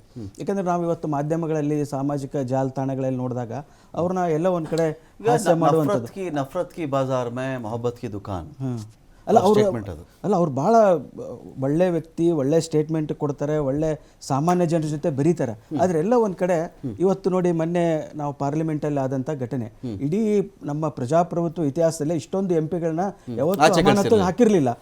ಅವತ್ತು ಅದೇ ರಾಹುಲ್ ಗಾಂಧಿ ಅವರು ಅಥವಾ ಖರ್ಗೆ ಅವರು ಆ ಪಾರ್ಲಿಮೆಂಟ್ ಹೊರಗಡೆ ಬಂದು ಮಹಾತ್ಮ ಗಾಂಧಿ ಅವರ ಪ್ರತಿಮೆ ಮುಂದೆ ಒಂದು ದಿನ ಸಾಂಕೇತಿಕವಾಗಿ ಉಪವಾಸ ಸತ್ಯಾಗ್ರಹ ಮಾಡಿದ್ರೆ ಅದ್ರ ಇಂಪ್ಯಾಕ್ಟ್ ಏನಾಗ್ತಿತ್ತು. ಆದ್ರೆ ಅವತ್ತು ರಾಹುಲ್ ಗಾಂಧಿ ಅವರು ಮೊಬೈಲಲ್ಲಿ ರೆಕಾರ್ಡ್ ಮಾಡ್ತಾರೆ. ಇದನ್ನ ಎಲ್ಲ ಇಂಥ ಘಟನೆಗಳನ್ನ, ಅದು ಕಾಂಗ್ರೆಸ್ಗೆ ಬಹಳ ದೊಡ್ಡ ಅಸ್ತ್ರ ಇತ್ತು ಅವತ್ತು. ಇಂಥ ಒಂದಿಷ್ಟು ವಿಷಯಗಳನ್ನ ಕಾಂಗ್ರೆಸ್ ಯಾರು ಇಮೇಜ್ ಬಿಲ್ಡ್ ಮಾಡ್ತಾರೆ ಅಥವಾ ಕಾಂಗ್ರೆಸ್ನ ನಾಯಕರೇನಿದ್ದಾರೆ, ಸ್ಟ್ರಾಟಜಿ ಮಾಸ್ಟರ್ಸ್ ಯಾರಿದ್ದಾರೆ, ಇದನ್ನ ಗಮನಿಸಬೇಕು. ಯಾಕಂದ್ರೆ ರಾಹುಲ್ ಗಾಂಧಿ ಅವರು ಸಾಮಾನ್ಯ ಜನರ ಜೊತೆ ಬೆಳೀತಾರೆ. ನಾವು ನೋಡಿದ್ವಿ, ಯಾವುದೋ ಒಂದು 2 ವೀಲರ್ಲಿ ಯಾರ್ದೋ ಹಿಂದೆ ಕುತ್ಕೊಂಡು ಓಡಾಡ್ತಾರೆ, ಅದೆಲ್ಲ ಅವರ ಸರಳತೆ. ಆದ್ರೆ ಇದ್ರ ಜೊತೆಗೇನೆ ಸಮಯ ಸಂದರ್ಭ ಬಂದಾಗ ಕಾಂಗ್ರೆಸ್ನ ನಾಯಕರು ಒಂದು ಗಂಭೀರತೆಯನ್ನ, ಆ ಪರಿಸ್ಥಿತಿಯನ್ನ ಹೇಗೆ ತಮ್ಮ ಕಡೆ ವಾಲಿಸ್ಕೋಬೇಕು, ಹೇಗೆ ಅದನ್ನು ಟರ್ನ್ ಮಾಡ್ಬೇಕನ್ನುವಂಥದ್ದು. ಹೀಗಾಗಿ ಮೋದಿ ಅವ್ರಿಗೆ ಸಿಗುವಂತ ಒಂದು ಪ್ರಚಾರ ಎಲ್ಲ ಒಂದ್ ಕಡೆ ರಾಹುಲ್ ಗಾಂಧಿ ಅವ್ರಿಗೆ ಸಿಗ್ತಾ ಇಲ್ಲ ಅನ್ನುವಂಥದ್ದು ನನ್ನ ಅಭಿಪ್ರಾಯ. ವ್ಯಾಲಿಡ್ ಪಾಯಿಂಟ್ ಅಂತ ಕನ್ಸಿಡರ್ ಮಾಡೋಣ ಇದೆ ನಾಗರಾಜ್ ಯಾದವ್ ಅವರೇ. ಅಂದರೆ ರಾಹುಲ್ ಗಾಂಧಿ 10 ವರ್ಷಗಳ ಹಿಂದಿನ ರಾಹುಲ್ ಗಾಂಧಿ, ಆರ್ಡಿನೆನ್ಸನ್ನು ಹರಿದು ಬಿಸಾಕದಂಥ ರಾಹುಲ್ ಗಾಂಧಿ, ಭಾರತ್ ಜೋಡೋ ಯಾತ್ರೆ ಮಾಡಿದಾಗ ನಮಗೆ ಕಂಡಂಥ ರಾಹುಲ್ ಗಾಂಧಿ, ಕಾಶ್ಮೀರದಲ್ಲಿ ನಿಂತ್ಕೊಂಡು ಭಾಷಣ ಮಾಡಿದಾಗ ನಮಗೆ ಕಂಡಂಥ ರಾಹುಲ್ ಗಾಂಧಿ, ಬೇರೆ ಬೇರೆ ಬೇರೆ ಬೇರೆ ಫೇಸು, ಬೇರೆ ಬೇರೆ ಮುಖಗಳು. ಅದರಲ್ಲಿ ಮನುಷ್ಯ ಹೊರ ಜಗತ್ತಿನ ಎವ್ಯಾಲ್ಯೂಯೇಷನ್ ಕಡೆ ಒಂದು ಗಮನ ಇದ್ದರೆ ತನ್ನ ಒಳಗಿನ ಒಂದು ವಿಕಸನ ಆಗ್ತಿರುತ್ತಲ್ಲ, ಅದು ಬೇರೆ. ಅದು ಏನೂ ಬದಲಾಗಿಲ್ವ ರಾಹುಲ್ ಗಾಂಧಿ? ಬಹಳಷ್ಟು ಚೇಂಜಸ್ ಆಗಿದೆ, ಆದರೆ ಇನ್ನೂ ಬೇಕಾ ಅಂತ. ಇಲ್ಲ, ಇನ್ನು ರಾಜಕಾರಣದಲ್ಲಿ ಎಲ್ಲರೂ ನಾನೇ ಎಲ್ಲ ತಿಳಿದವನು ತಿಳ್ಕೊಂಡ್ರೆ ತಪ್ಪಾಗ್ತದೆ. Okay, it is every day is lesson. ದೇಶ ಅಂತ 140 ಕೋಟಿ ಇರತಕ್ಕಂಥ ಜನರಲ್ಲಿ ವಿಶೇಷವಾಗಿ ಹಲವಾರು ಸಮಸ್ಯೆಗಳು ಬರ್ತಾನೆ ಇರ್ತವೆ. ನೋಡಿ, ಈಗ ನೋಡಿ, ಕೋವಿಡ್ ಬಂದಾಗ ನೋಬಡಿ ಎಕ್ಸ್ಪೆಕ್ಟೆಡ್ ಅಲ್ಲ, it's a new problem. So every day it's a new day for a politician to take on the challenges. ಬರ್ತಕ್ಕಂಥ ಸಮಸ್ಯೆಗಳಿಗೆ ಪರಿಹಾರ ಕಂಡುಕೋಬೇಕು ಅನ್ನೋದಾದರೆ ನೀವು ಅವ್ರ ಜೊತೆಲಿ ಬೆರೀಬೇಕಾಗ್ತದೆ, ಅವ್ರ ವಿಚಾರಗಳನ್ನು ತಿಳ್ಕೋಬೇಕಾಗ್ತದೆ, ಅವರ ದುಃಖ ದುಗ್ಮಾನಗಳನ್ನು ನೀನು ಖುದ್ದಾಗಿ ಕೇಳ್ಕೋಬೇಕಾಗ್ತದೆ. ಆವಾಗ ಮಾತ್ರ ಅದಕ್ಕೆ ಪರಿಹಾರ ಕಂಡುಕೊಳ್ಳಿಕ್ಕೆ ಸಾಧ್ಯ ಆಗ್ತದೆ. ಆ ಕೆಲಸವನ್ನು ರಾಹುಲ್ ಗಾಂಧಿ ಮಾಡಲಿಕ್ಕೆ ಕೊಟ್ಟಿರೋದು. ಪ್ರತಿದಿನ ನಾನು ಎಲ್ಲ ಬಲ್ಲವನು ಅಂತ ಎಂದು ಅವರು ಹೇಳಿದವರಲ್ಲ. ಪ್ರತಿದಿನ ನಾನು ಕಲಿಯೋದು ಜಾಸ್ತಿ ಇದೆ, ಈ ದೇಶದಲ್ಲಿರೋ ಸಮಸ್ಯೆಗಳು ಅರ್ಥ ಮಾಡ್ಕೋಬೇಕಾಗಿದೆ. ಯಾರು ನೀವು ಸೆಂಟ್ರಲ್ ಮಾತಾಡಿದ್ರೆ ನೀವು ಡಿಬೇಟ್ ಚುನಾವಣೆ ಹತ್ರ ಬರ್ತಾ ಇದೆ, ಅದಕ್ಕೋಸ್ಕರ ಅರ್ಥ ಮಾಡ್ಕೊಂಡು ಕೆಲವು ಪಕ್ಷಗಳು ಹುಟ್ಟಿರೋದು ಮಿಷಿನ್ ತರ ಚುನಾವಣೆ ಗೆಲ್ಲದೆ ಕತೆ. ಕೆಲವು ಪಕ್ಷಗಳು ಹುಟ್ಟಿರೋದು ದೇಶಕ್ಕೆ ಸ್ವಾತಂತ್ರ್ಯ ತಂದು ಕೊಡೋಕ್ಕೆ, ಕೆಲವು ಪಕ್ಷಗಳು ಹುಟ್ಟಿರೋದು ದೇಶದ ಧ್ವನಿ ಇಲ್ದೇರೋನಿಗೆ ಧ್ವನಿ ಆಗಲಿಕ್ಕೆ, ಕೆಲವು ಪಕ್ಷಗಳು ಹುಟ್ಟಿರೋದು ಸಾಮಾಜಿಕ ನ್ಯಾಯವನ್ನು ಕೊಡಲಿಕ್ಕೆ, ಕೆಲವು ಪಕ್ಷಗಳು ಹುಟ್ಟಿರೋದು ಯಾರು ಧಮಿನೀರು ಇರ್ತಾರೋ ಅವರ ಪರವಾಗಿ ನಿಂತ್ಕೊಳ್ಳಿಕ್ಕೆ. ಈ ದೇಶದಲ್ಲಿ ಇರ್ತಕ್ಕಂತಹ ಹಲವಾರು ಪಕ್ಷಗಳು ಹಲವಾರು ಕಾರಣಗಳಿಗೋಸ್ಕರ ಹುಟ್ಟಿರ್ತದೆ. ಈಗ ಆಮ್ ಆದ್ಮಿ ಪಾರ್ಟಿ ಅವರು ಹುಟ್ಟಿದ್ರು, ಅವಾಗ ಒಂದು ಕಾನ್ಸೆಪ್ಟ್ ಇಟ್ಕೊಂಡು ಬಂದಿದ್ದಾರೆ, ಅವರು ಕರಪ್ಷನ್ ವಿರುದ್ಧ ಹೋರಾಟ ಮಾಡಬೇಕಂತ ಕಾನ್ಸೆಪ್ಟ್. ಆದ್ರೆ ಯಾರಿಗಾದ್ರೂ ಇಮ್ಮೆಚ್ಯೂರ್ಡ್ ಇದ್ರೆ ಯಾಕೆ ಮೈಯೆಲ್ಲ ಪರಿಸ್ಕೊಳ್ತಾ ಇದ್ದಾರೆ? ಸ್ವಲ್ಪ ತಾಳ್ಮೆಯಿಂದ ಇರ್ಬೇಕು. ನಾನೇನೋ ಕೆಟ್ಟದ್ದು ಹೇಳಿದ್ನ ಅವ್ರಿಗೆ, ಏನು ಹೇಳಿಲ್ಲಪ್ಪ. ಕೆಲವು ಜನ ಹುಟ್ಟೋದು ಏನು ಗೊತ್ತಾ, ಈ ದೇಶವನ್ನ ಹಿಂದೂ ಕಾಂಗ್ರೆಸ್ ವಿರುದ್ಧ ಹೋರಾಟ ಮಾಡಿದ ಪಕ್ಷ ಅಂತ ಹೇಳಿಲ್ವಲ್ಲ ಸರ್ ಅಂತ. ಕೇಳ್ಕೊಳ್ರಿ, ಒಳ್ಳೇದ್ರಿ. ಅವ್ರಿಗೆ ಅವಾಗಲೇ ಹೇಳಿದಾರೆ, ಒಂದು ಇಬ್ರು ಮಾತಾಡಿದ್ರೆ ಕೇಳಲ್ಲ ಅಂತ. ಈ ದೇಶಕ್ಕೆ ನಾವು ಹುಟ್ಟಿರ್ತಕ್ಕಂಥ, ನೀವು ನೋಡಿದ್ರಿ, ಒಂದು ಆಂದೋಲನ ಹುಟ್ಟಿದಂಥ ಪಕ್ಷ. ಈ ದೇಶಕ್ಕೆ ಸ್ವಾತಂತ್ರ್ಯ ತಂದು ಕೊಡಲೇ ನಾವೇ ಎಲ್ಲ ಮಾಡೋದಂತೂ ಹೇಳಲ್ಲ, ಬಹುದೊಡ್ಡ ಪಾಲು ನಮ್ಮ ಪಕ್ಷದ ಲೀಡರ್ಗಳದ್ದು ಇರ್ತಕ್ಕಂಥದ್ದು. We are happy about it. Dismantle ಬಗ್ಗೆನೂ ಮಾತು ಬಂತು ನಿಮ್ಮ ಪಕ್ಷದ ಬಗ್ಗೆ. ಗಾಂಧೀಜಿ ಅವರೇ ಹೇಳ್ಬಿಡ್ತೀನಿ ರೀ, ಸ್ವಾತಂತ್ರ್ಯ ಬರೋದು ಅಷ್ಟೇ ಉದ್ದೇಶ ಇತ್ತು ಅಂತ ಅವ್ರು ಹೇಳಿದ್ದೆ ಸುಳ್ಳಲ್ಲ. ಎಲ್ಲದರಲ್ಲೂ ಕೂಡ ಪ್ಲಸ್ ಮೈನಸ್ ಎರಡು ಇರ್ತವೆ.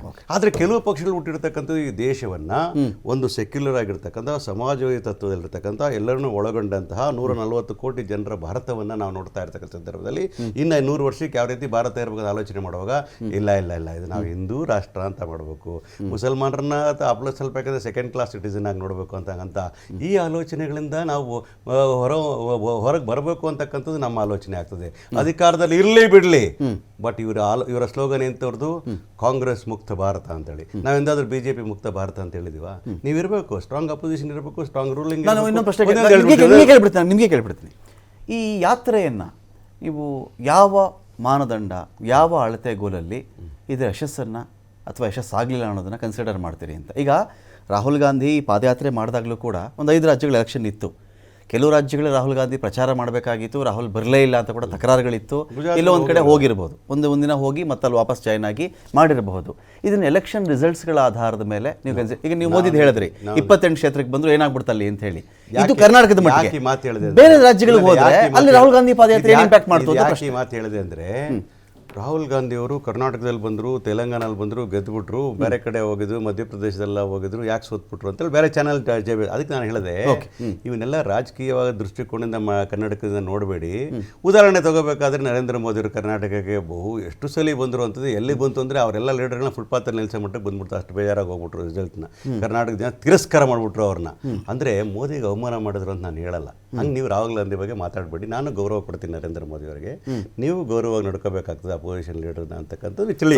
ಇಲ್ಲಿ ವಿಚಾರ ಬಂದಿರತಕ್ಕದ್ದು ಭಾರತ್ ನ್ಯಾಯ ಕೊಡುವಂಥ, ವಿಶೇಷವಾಗಿ ಮಣಿಪಾಲ ತಗೊಂಡಾಗ ಅಲ್ಲಿ ನಡೆದಂತಹ ವರ್ಗ ಸಂಘರ್ಷಣೆ ಇರ್ಬೋದು, ಕೋಮುವಾದದ ಸಂಘರ್ಷಣೆಗಳಿರ್ಬೋದು, ಬೇರೆ ಬಿಜೆಪಿ ಅವರು ಹೇಳ್ತಾ ಇರ್ತಕ್ಕಂಥ, ನೀವೇ ಕೇಳ್ಕೊಂಡ್ರಲ್ಲ, ಯಾರೋ ರಾಜಕೀಯ ಪಕ್ಷ ಪಿತ್ತೂರಿಂದ ಆಯಿತು ಅಂತೇಳಿ. ಅಧಿಕಾರ ನಿಮ್ಮ ಕೈಯಲ್ಲಿದ್ದೀರಿ, ದೇಶದ ಅಧಿಕಾರ ನಿಮ್ಮ ಕೈಯಲ್ಲಿದ್ದೀರಿ. ಯಾರಾದರೂ ಮಾಡಿದ್ರೆ ತಪ್ಪು ಮಾಡಿದ್ರೆ ಒಳಗಡೆ ಹಾಕ್ರಿ, ಅದು ಹಂಗಾಯ್ತು ಹಿಂಗಾಯ್ತು ಅಂತ ಹೇಳ್ತೀರಿ. ನೀವು ಯಾವುದಕ್ಕೂ ಉತ್ತರದಾಯಿತ್ವ ಇಲ್ಲ ಅಂತಂದ್ರೆ ನಾವೇನು ಕೇಳಬೇಕು? ನೀವು ಪಾರ್ಲಿಮೆಂಟಲ್ಲಿ ಉತ್ತರ ಕೊಡಲ್ಲ, ಇನ್ನೇನು ನಾವು ಜನಗಳನ್ನ ಕೇಳಬೇಕಲ್ಲ? ನಾವು ಜನಗಳನ್ನ ನಾವು ಹೋಗಿ ಅಟ್ಲೀಸ್ಟ್ ಸ್ಪಂದನೆ ಮಾಡ್ಬೇಕಲ್ಲ, ನಾವಿದ್ದೀವಿ ನಿಮ್ಮ ಜೊತೆಗೆ ಅಂತ ಹೇಳ್ತಕ್ಕಂಥ ಇರಬೇಕಲ್ಲ. ನಾನು ಗೆಲ್ಲೇ ಬಿಡಲಿ, ಬಟ್ ನಾನು ರಮಾಕಾಂತ್ ಜೊತೆಗಿದ್ದೀನಿ, ನಾನು ಮುನ್ರಾಜ್ ಜೊತೆಗಿದ್ದೀನಿ, ನಾನು ರಾಜಶೇಖರ್ ಜೊತೆಗಿದ್ದೀನಿ ಅಂತ ಹೇಳ್ತಕ್ಕಂಥ ಔದಾರ್ಯ ಇರಬೇಕು. ಮನುಷ್ಯತ್ವನೇ ಕಳ್ಕೊಂಡಿರ್ತಕ್ಕಂಥವ್ರು ಮೆಕ್ಯಾನಿಕಲ್ ಸಿಸ್ಟಮ್ ಆಗಿ ನಾನು ಗೆಲ್ಲೋದೊಂದೇ ಗುರಿ ಅನ್ನೋದಾದ್ರೆ, ನೀವು ಚುನಾವಣೆಗೋಸ್ಕರ ಸೀಮಿತ ಆಗಿರ್ತಕ್ಕಂಥವ್ರ ಹೊರತೆ ದೇಶದ ಆಗು ಹೋಗುಗಳ ಬಗ್ಗೆ ಚಿಂತನೆ ಮಾಡದೇ ಇದ್ರೆ, ಉದಾಹರಣೆಗೆ ಹೇಳ್ತಾ ಇದ್ದೀನಿ, ಇವತ್ತು ಕೂಡ ಉತ್ತರ ಕೊಡಬೇಕು ನಮ್ಮ ಬಿಜೆಪಿ ವಕ್ತಾರರು. ಯಾವ ಕಾರಣಕ್ಕೋಸ್ಕರ ಅಮಿತ್ ಶಾ ಅವರು ಸ್ಟೇಟ್ಮೆಂಟ್ ಮಾಡಲಿಲ್ಲ ಪಾರ್ಲಿಮೆಂಟ್ ಅಲ್ಲಿ? What is wrong? ಆಮೇಲೆ ಅದ್ರ ಜೊತೆ ಹೇಳ್ತೀನಿ, ಇಂಟೆಲಿಜೆನ್ಸ್ ಯಾರ ಹತ್ರ ಇದೆ ಅವರೇ ಹೇಳ್ಬೇಕು, ಆಂತರಿಕ ಭದ್ರತೆ ಯಾರ ಹತ್ರ ಇದೆ ಅವ್ರು ಹೇಳ್ಬೇಕು. ಅದೇ ನಾಟ್ ರೆಸ್ಪಾನ್ಸಿಬಲ್ ಪೀಪಲ್. ಇದ್ರೆ ಜನಗಳ ಮುಂದೆ ಕೇಳಬೇಕಾಗ್ತದೆ, ಇಂಥ ಸರ್ಕಾರ ಬೇಕಂತ ಕೇಳಬೇಕಾಗ್ತದೆ. ನಾಗರಾಜ್ ಯಾದವ್ ಅವ್ರು ಕೇಳಿದ ಪ್ರಶ್ನೆಗೆ, ಇದು ಒಂದು ಪಾರ್ಲಿಮೆಂಟ್ ಅಲ್ಲಿ ಆಗಿರ್ತಕ್ಕಂಥ ಘಟನೆ. ಒಂದ್ ನಿಮಿಷ ಸರ್, ಇವತ್ತು ಅಲ್ಲಿರ್ತಕ್ಕಂಥ ಸೆಕ್ಯೂರಿಟಿ ಲೋಪದಿಂದ ಆಗಿದೆ ಅಂತಲೇ ಅದು ತನಿಖೆ ಹಂತದಲ್ಲಿದೆ, ತನಿಖೆ ಆಗ್ಬೇಕು ಸರ್. ಹೇಳ್ತೀನಿ ಕೇಳಿ, ತನಿಖೆ ಆಗ್ಬೇಕು, ಅದ್ರ ರಿಪೋರ್ಟ್ ಬರ್ಬೇಕು, ಅದ್ರ ನಂತರ ನಿಮ್ಗೆ ಉತ್ತರ ಅಂತ ಹೇಳಂತ ಈ ದೇಶದ ಜನರಿಗೆ ಹೇಳಬೇಕು. ಭಾರತ್ ಜೋಡ ಅಂತ ಯಾತ್ರೆ ಮಾಡಿದ್ರಲ್ಲ, ಯಾವ ಉದ್ದೇಶ ಇಟ್ಕೊಂಡು ಮಾಡಿದ್ರು? ಒಂದ್ ನಿಮಿಷ ಸರ್, ನಿಮ್ಗೆ ಪಾರ್ಲಿಮೆಂಟ್ ಮೇಲೆ ಅಟ್ಯಾಕ್ ಆಗಿದ್ದಂತ ವಿಚಾರನ ಸ್ಪೀಕರ್ ಅವರು ತನಿಖೆ ಕೊಟ್ಟಿದ್ದಾರೆ. ತನಿಖೆ ಬಂದಂತ ಆದ್ಮೇಲೆ ಗೋವಿಂದರಾಜ್ ಅವ್ರು ಹೇಳೋದು, ನಮಗೆ ತನಿಖೆ ರಿಪೋರ್ಟ್ ಆಮೇಲೆ ಕೊಡಿ, ಈಗ ಉತ್ತರ ಕೊಡಿ ಅಂತ ಅಷ್ಟೇ. ಉತ್ತರನೇ ಇಲ್ಲದಿದ್ರೆ ಹೇಗೆ ಅಂತ ಮಾತಾಡ್ದಿದ್ರೆ ಹೇಗೆ ಅಂತ ಆಯ್ತು ಕೇಳಿದೀನಿ, ಪ್ರಶ್ನೆ ಕೇಳಿದ್ದೀನಿ. ವಿಚಾರವಾಗಿ ಅಮಿತ್ ಶಾ ಆಲ್ರೆಡಿ ಸ್ಟೇಟ್ಮೆಂಟ್ ಏನ್ ಮಾಡಿದ್ದಾರೆ ಅಂತ ಅವ್ರಿಗೆ ಗೊತ್ತಿದೆ. ಪಾರ್ಲಿಮೆಂಟ್ ಅಲ್ಲ ಸರ್, ಹೊರಗಡೆ ನಿಮ್ಗೆ ಹೇಳಿದಾರಲ್ವಾ, ಅಷ್ಟೇ ಹೇಳ್ತಾ ಇದ್ದಾರೆ. ಈಗ ರಿಪೋರ್ಟ್ ಬದಲು ಏನಂತ ಮಾತಾಡ್ತಾರೆ? ಗೋವಿಂದರಾಜ್ ಅವ್ರ ಟೈಮ್.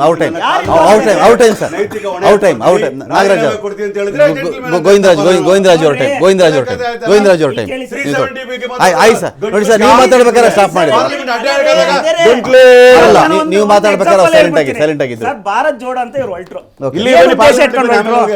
ಇವತ್ತು ಭಾರತ್ ಜೋಡ ಮಾಡಿದಾದ್ಮೇಲೆ ಬೇರೆ ಬೇರೆ ರಾಜ್ಯದಲ್ಲಿ ಇರ್ತಕ್ಕಂಥ ಕಾಂಗ್ರೆಸ್ ಆಡಳಿತ ಆಲ್ರೆಡಿ ಕೈಯಿಂದ ಜಾರಿದೆ. ಅದು ಗೊತ್ತಾಗಿದೆ ಆಲ್ರೆಡಿ. ನಾವು ಯಾವ ಯಾತ್ರೆ ಮಾಡಿದ್ರು ಮುಂದಿನಿಂದಲೇ ಆಗಲ್ಲ ಅನ್ನೋ ತೀರ್ಮಾನ ಆಗಿದೆ. ಜನ ತೀರ್ಮಾನಗಳು ಕೊಡ್ತಾ ಇದ್ದಾರೆ. ಇವ್ರು ಇಷ್ಟೆಲ್ಲ ಹೇಳ್ತಾರಲ್ಲ ಸರ್, ಈ ಪಾಕಿಸ್ತಾನ ಹುಟ್ಟಿದ್ದೇ ಕಾಂಗ್ರೆಸ್ ಇಂದ, ಬಾಂಗ್ಲಾದೇಶ ಹುಟ್ಟಿದ್ದೇ ಕಾಂಗ್ರೆಸ್ ಇಂದ. ಇವ್ರ ಆಡಳಿತದಿಂದಲೇ ದೇಶ ಸಪ್ರೇಟ್ ಉದ್ಭವ ಆಗಿದ್ದೇ ಈ ಕಾಂಗ್ರೆಸ್ ಇಂದ ಅಲ್ವಾ? ಅವ್ರು ಇವತ್ತು ನೆನ್ಸ್ಕೋಬೇಕು, ಯಾವ್ದನ್ನ ಜೋಡ ಮಾಡ್ಬೇಕಾಗಿತ್ತು, ಯಾವ್ದನ್ನ ನಾವು ಮಾಡ್ಬೇಕಾಗಿತ್ತು, ಯಾವ್ದು ಮಾಡ್ಲಿಲ್ಲ ಅನ್ನೋದು ಕಾಂಗ್ರೆಸ್ ಅವ್ರು ಹೇಳ್ಬೇಕು. ಇಂಥ ಪರಿಸ್ಥಿತಿಲಿ ಕಾಂಗ್ರೆಸ್ ಅವ್ರು 60 ಒಡೆದಾಳ ನೀತಿಗಳನ್ನೇ ಮಾಡ್ಕೊಂಡು ಇವತ್ತು ಇಡೀ ಭಾರತದ ಜನನ ಎಲ್ಲೋ ಒಂದ್ ಕಡೆ ಬಡತನದ ಕೂಪದಲ್ಲಿ ತೆಳ್ಬಿಟ್ಟಿದ್ರಿ. ಅರ್ಥ ಆಯ್ತಲ್ಲ? ಈಗೆಲ್ಲ ಒಂದ್ ಕಡೆ ಕಳೆದ 10 ವರ್ಷದಿಂದ ಎಲ್ಲ ಒಂದ್ ಕಡೆ ಪುನಶ್ಚೇತನ ತರ ಎಲ್ಲಾ ರೀತಿಯಾದ ಅನುಕೂಲಗಳು ಸಾಮಾನ್ಯ ಜನರಿಗೂ ಸಿಗ್ತಾ ಇದೆ. ಕೇಳಿ ಸರ್, ಬಡತನನೇ ಇಲ್ಲ. 157 65 ವರ್ಷ ಆಡಳಿತ ಮಾಡಿದ್ವಾ ಸರ್? ನಾವು ಅಧಿಕಾರ ಕೊಟ್ಟಾಗ ಎಷ್ಟು ಗೊತ್ತಾಯ್ತಲ್ಲ, 53 ಲಕ್ಷ ಕೋಟಿ. ಇವತ್ತು 100 ಲಕ್ಷ ಕೋಟಿ ಸಾಲ. ಜನ ಹೇಳ್ತಾರೆ ಸಾಲ ಯಾಕೆ ಮಾಡ್ತೀರಿ? ನೀವು ಶ್ರೀಮಂತರಾಗಿ 5 ಟ್ರಿಲಿಯನ್ ಮಾಡ್ತೀನಿ ಅಂತ ಹೇಳೋದಾದ್ರೆ ಮನಿ ಸಾಲ ಯಾಕೆ ಮಾಡಿದ್ರಿ ಹೇಳ್ರಿ? ಇನ್ನು ಇಬ್ರು ದೇಶನ ಹಣ ಹಿಡಿದಿರ್ತಕ್ಕಂಥ ಜನ ಇವರು. ಇನ್ನು ಇಲ್ಲಿ ರಾಜಶೇಖರ್ ಅವರೇ, ಒಂದೊಂದು ಪ್ರಶ್ನೆ ಐತಿ ಇಲ್ಲಿ.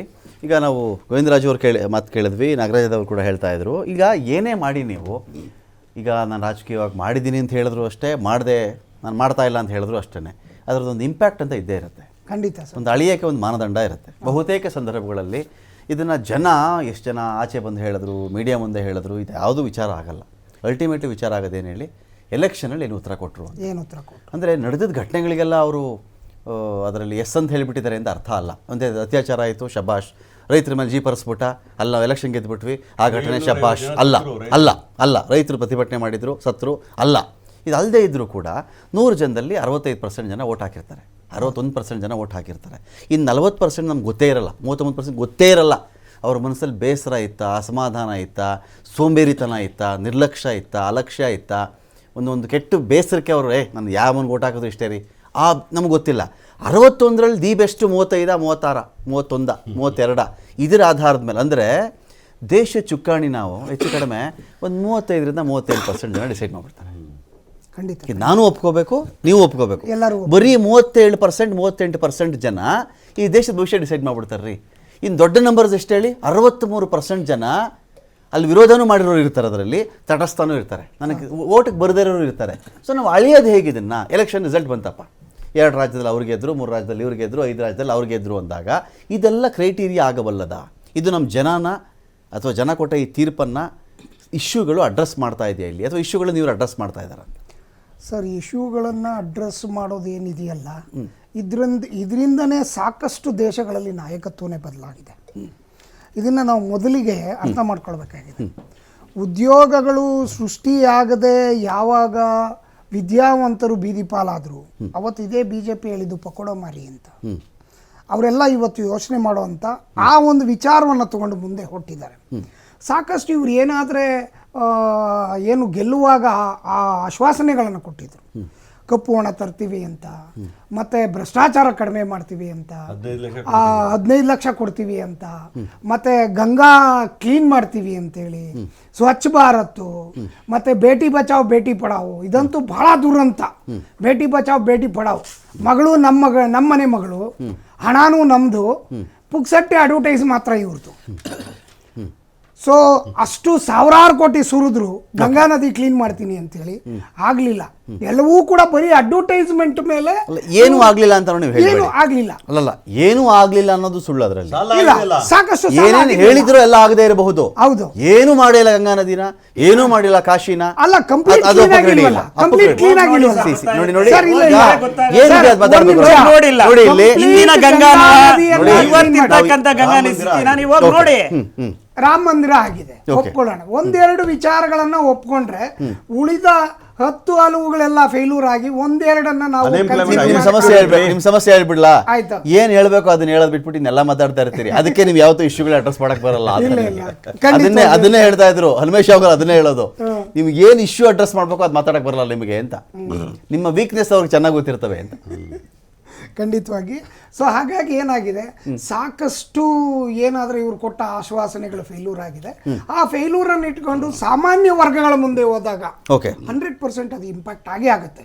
ಅದನ್ನ ಅಲ್ಲುಗಳಿಲಿಕ್ಕೆ ಯಾರ ಕೈಲೂ ಸಾಧ್ಯ ಇಲ್ಲ. ಅದು ಕಾಂಗ್ರೆಸ್ ಆಗಿರ್ಬೋದು, BJP ಆಗಿರ್ಬೋದು. ನಿಮ್ಮ ಪಾರ್ಟಿಯಿಂದ ಯಾರು ಹೋಗ್ತಾ ಇದ್ದೀರಿ ಭಾರತ್ ನ್ಯಾಯ ಕೇಳಕ್ಕೆ?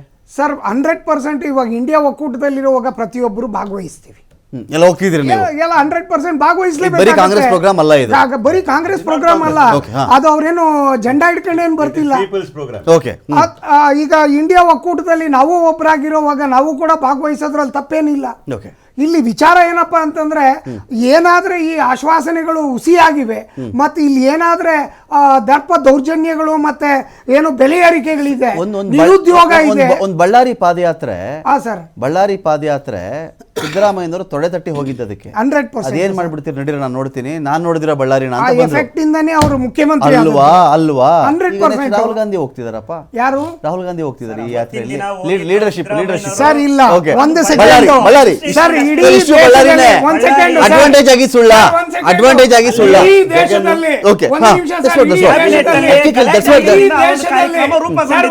ಸರ್, ಇಡೀ ದೇಶದಲ್ಲಿ ಮೊಟ್ಟ ಮೊದಲನೇ ಬಾರಿಗೆ ದಲಿತ ಮುಖ್ಯ ಪ್ರಧಾನಮಂತ್ರಿಯನ್ನ ಘೋಷಣೆ ಮಾಡಿದ್ದು ಕಾಂಗ್ರೆಸ್.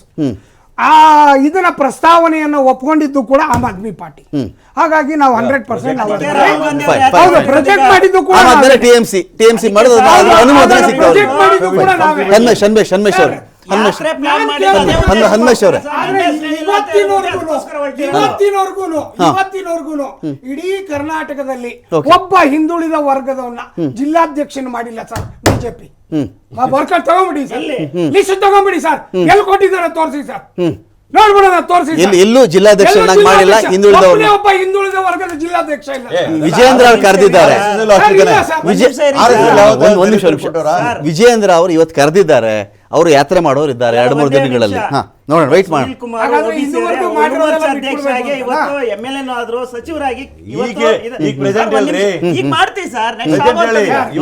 ರಾಜ್ಯಾಧ್ಯಕ್ಷ ಆದ್ಮೇಲೆ ಜಿಲ್ಲಾಧ್ಯಕ್ಷ ಸಾಕಷ್ಟು ಜನ ಇದ್ದಾರೆ, ಸಾಕಷ್ಟು ಜನ ಇದ್ದಾರೆ ಇಲ್ವಲ್ಲ ನಿಮ್ಮ ಹತ್ರ?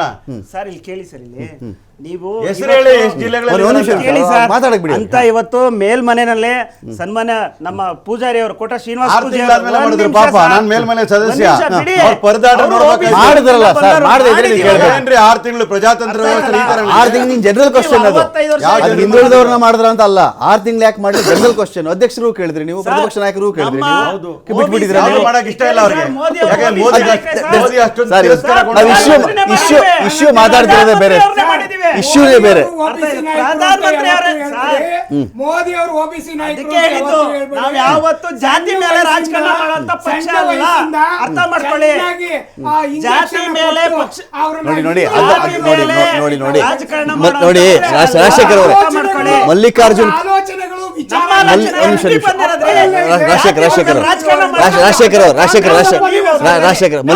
ಮಲ್ಲಿಕಾರ್ಜುನ್ ಖರ್ಗೆ ಅವರು ಕೂಡ ನಾನು ದಲಿತ ಅನ್ನೋ ಕಾರಣಕ್ಕೆ ಏನು ಕೊಡಬೇಡಿ, ನನ್ನ ಅರ್ಹತೆ ಮೇಲೆ ಕೊಡಿ ಅಂತ ಅವರು ಬಹಳ ಸಲ ಮಾತಾಡಿದ್ದಾರೆ. ಅವ್ರಿಗೆ ದಲಿತ ಅನ್ನೋದು ಇಮ್ಯೂನ್ ಪವರ್ ಅಲ್ಲ, ಅದೊಂದು ಅರ್ಹತೆ ಅಂತ ಅವ್ರು ಯಾವತ್ತೂ ಕನ್ಸಿಡರ್ ಮಾಡಿಲ್ಲ.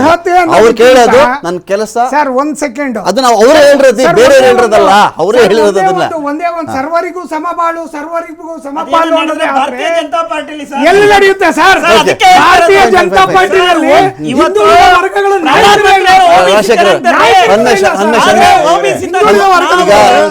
ಈಗ ಒಂದು ನಿಮಿಷ ಗೋವಿಂದರಾಜು ಅವರೇ,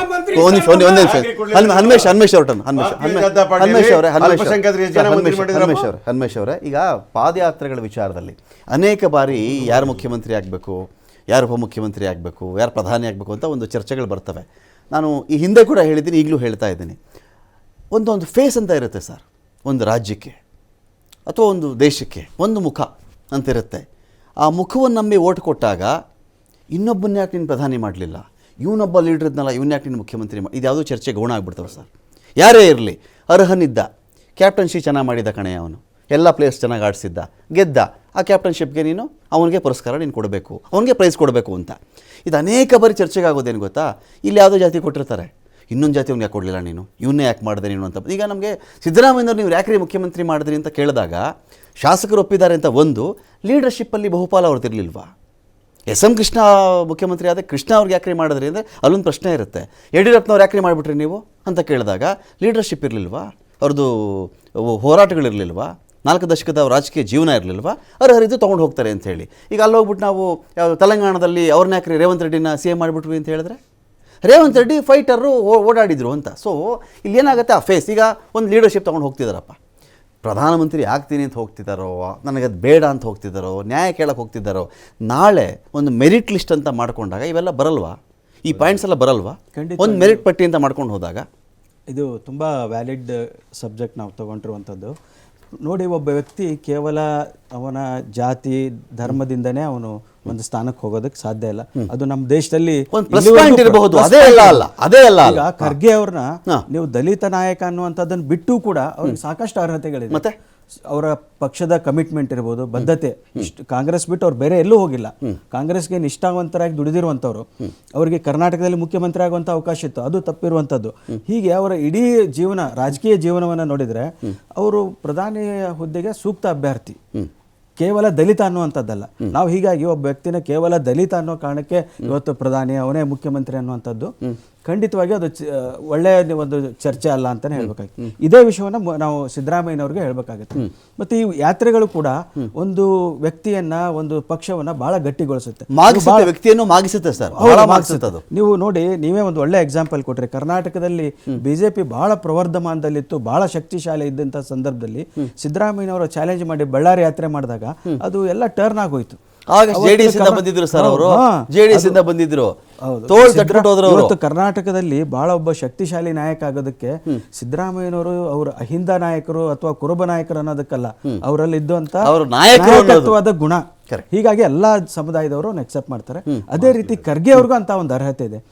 ಈ ಕಾರಣಕ್ಕಾಗಿನೇ ಇವತ್ತು ಬಿಜೆಪಿ ಕೂಡ ಇದನ್ನ ಕೌಂಟರ್ ಮಾಡೋದಕ್ಕೆ ಇವತ್ತೇನು ಇವರು ಕೊಟ್ಟಿರುವಂತ ಹೆಸರು ಇರ್ಬೋದು ಭಾರತ್ ನ್ಯಾಯ ಅನ್ನುವಂಥದ್ದು, ಇದನ್ನೇ ಎಲ್ಲಿವರೆಗೂ ಮೋದಿ ಅವ್ರನ್ನ ಅವ್ರು ಯಾವತ್ತು OBC ನಾಯಕ ಅಂತ ಹೇಳ್ತಾನೆ ಇರಲಿಲ್ಲ. ಇವಾಗ ಹೇಳುವಂತ ಪರಿಸ್ಥಿತಿ ಬಂದಿದೆ. ಬಹುಶಃ ಇದೊಂದು ದೊಡ್ಡ ಬದಲಾವಣೆ ಕಾಂಗ್ರೆಸ್ ಮಾಡ್ತಾ ಇರುವಂತ ಒಂದು ಏನು ಸ್ಟ್ರಾಟಜಿ ಏನಿದೆ. ಹೀಗಾಗಿ ಬಿಜೆಪಿ ಅವರು ಅದನ್ನ ಕೌಂಟರ್ ಮಾಡುವಂಥದ್ದು. ಜಾತಿ ಗಣಿತ ವಿಷಯದಲ್ಲೂ 5 ರಾಜ್ಯಗಳ ಚುನಾವಣೆ ಸಂದರ್ಭದಲ್ಲಿ ಪ್ರಸ್ತಾಪ ಮಾಡಿದ್ರು ಬಿಜೆಪಿ ಅವರು, ಅದನ್ನು ವಿರೋಧನೆ ಮಾಡ್ತಾ ಇದ್ದಂಥವ್ರು. ಇವತ್ತು ಹೀಗಾಗಿ ಬಿಜೆಪಿ ಕೂಡ ಎಲ್ಲ ಒಂದ್ ಕಡೆ ಈ ಕಾಂಗ್ರೆಸ್ನ ಸ್ಟ್ರಾಟಜಿ ಏನಿದೆ, ಅದರಲ್ಲೂ ವಿಶೇಷವಾಗಿ ಕರ್ನಾಟಕದ ಗೆಲುವು ಏನಿದೆ ಅಲ್ಲ, ಇದು ಬಹಳ ಬಿಜೆಪಿಗೆ ಪಾಠವನ್ನು ಕಲಿಸಿದೆ ಅಂತ ಹೇಳ್ಬೇಕು. ಹೀಗಾಗಿ ಈ ಕಾಂಗ್ರೆಸ್ ಪಕ್ಷದ ಒಂದು ಸೋಷಿಯಲ್ ಇಂಜಿನಿಯರಿಂಗ್ ಅಂತ ಏನಿದೆ, ಅವರ ಹೋರಾಟದ ಮನೋಭಾವನೆ ಏನಿದೆ, ಇವೆಲ್ಲವನ್ನು ಕೂಡ ಬಿಜೆಪಿ ಬಹಳ ಸೂಕ್ಷ್ಮವಾಗಿ. ಇದಕ್ಕೇನಾದ್ರು ಕೌಂಟರ್ ಇದೆಯಾ ನಿಮ್ದು ಈ ಭಾರತ್ ನ್ಯಾಯ ಯಾತ್ರೆಗೆ? ಸರ್, ಈಗ ಪ್ರತ್ಯಸ್ತ್ರ ಏನು ನಿಮ್ದು? ನಮಗೆ ಈಗ ಆಲ್ರೆಡಿ ಕಳೆದ ಬಾರಿನೇ ಈ ಇಡೀ ಕಾಂಗ್ರೆಸ್ ರಾಷ್ಟ್ರೀಯ ಅಧ್ಯಕ್ಷರಾಗಿ ಕೆಲಸ ಮಾಡಿ ಇಡೀ ದೇಶದ ಜನ ಅವಾಗ್ಲೇ ತಿರಸ್ಕಾರ ಮಾಡಿದ್ರು. ಇವತ್ತೇನೋ ಒಂದು ಯಾತ್ರೆ ಮಾಡ್ತಾರೆ ಅಂದ್ರೆ ಅವರು ವೈಯಕ್ತಿಕ ಲಾಭಕ್ಕೋಸ್ಕರ ಮಾಡ್ತಾ ಇರ್ತಕ್ಕಂಥ ಯಾತ್ರೆ ಇದು.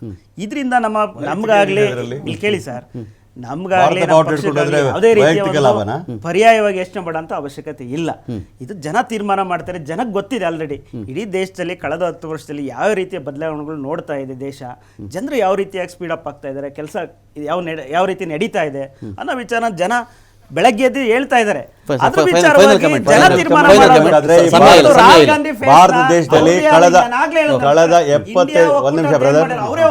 75 ವರ್ಷಗಳ ಹೈಯೆಸ್ಟ್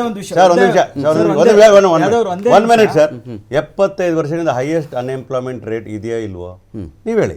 ಇದೆ ತಾನೆ? ಅದು ಅಡ್ರೆಸ್ ಮಾಡ್ಬೇಕಾಯ್ತು. ಎಂಪ್ಲಾಯ್ಮೆಂಟ್ ಸಮಸ್ಯೆನೇ ಬರ್ತಿರ್ಲಿಲ್ಲ ಸರ್. ಬಡತನ ರೇಟ್ ಬಡತನದ ಬಗ್ಗೆ ಮಾತಾಡ್ತಾರೆ. ನಿಮ್ ಸ್ವಲ್ಪ ಕೇಳಿಸ್ಕೊಳ್ರಿ, ಈ ಭಾರತ ದೇಶದಲ್ಲಿ ಹಸಿವಿನಿಂದ ಸಾಯೋನು ಹಸಿವಿಂದ ಸಾಯ್ತಾನೆ ಇದ್ದಾನೆ. ಯಾವನ ಮಜಾ ಮಾಡೋನು ಮಜಾ ಮಾಡ್ತಾ ಇದ್ದಾನೆ. ಲಕ್ಷ 20-30 ಲಕ್ಷ ಕೋಟಿ ರೂಪಾಯಿಗಳನ್ನ ಅವ್ರಿಗೆ ಸಾಲ ಮನ್ನಾ ಮಾಡಿದ್ದಾರೆ. ಜನಗಳ ಮುಂದೆ ಹೋಗಿ ಕೇಳಬಾರ್ದಾ? ಜನಗಳ ಮುಂದೆ ಹೇಳಬಾರ್ದಾ? ಜಾಗೃತಿ ಮೂಡಿಸಬಾರ್ದಾ? ಈ ಜನಗಳಿರ್ತಕ್ಕಂಥ ಅವರಲ್ಲಿರ್ತ ಅನಿಸಿಕೆಗಳನ್ನ, ದುಃಖ ದುಮಾನಗಳನ್ನ ಅಡ್ರೆಸ್ ಮಾಡಬಾರ್ದಾ? ಯಾವತ್ತಾದ್ರೂ ಒಂದ್ ದಿವಸ ದೇಶದ ಪ್ರಧಾನಿ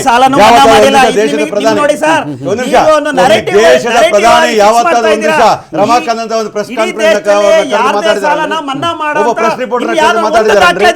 ಅವ್ರು ಏನಿದ್ರು ಮನ್ ಕಿ ಬಾತ್ ಕೇಳ್ಕೋಬೇಕು, ಹೋಗ್ತಾ ಇರ್ಬೇಕು. ಸರ್ವಾಧಿಕಾರಿ ಧೋರಣೆ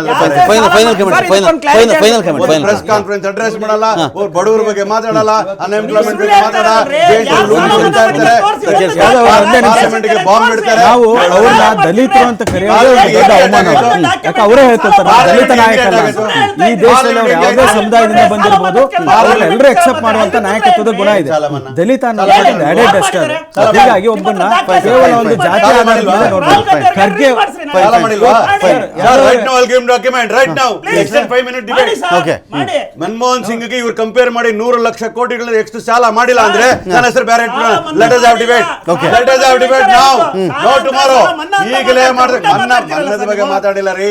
ಸಾಲ ಮಾಡಿದಿರಲ್ಲ ನೀವು ಪುಣ್ಯಾತಿಗಳು, ಯಾರು ನಿಮ್ಗೆ ಅಧಿಕಾರ ಕೊಟ್ಟರು ನಮ್ಮ ತಲೆ ಮೇಲೆ ಆಡಾಡ್ಲಿಕ್ಕೆ. ಥ್ಯಾಂಕ್ ಯು ನಾಗರಾಜ್ ಅವರೇ, ಥ್ಯಾಂಕ್ ಯು ರಾಜಶೇಖರ್ ಅವರೇ, ಥ್ಯಾಂಕ್ ಯು ಗೋವಿಂದರಾಜ್ ಅವರೇ, ಥ್ಯಾಂಕ್ ಯು ಹನುಮೇಶ್ ಅವರು, ಥ್ಯಾಂಕ್ ಯು ಎಲ್ರಿಗೂ ಧನ್ಯವಾದವನ್ನು ಹೇಳ್ತಾ ಡಿಬೇಟ್ ಮುಗಿಸ್ತಾ ಇದ್ದೀನಿ. ನಮಸ್ಕಾರ.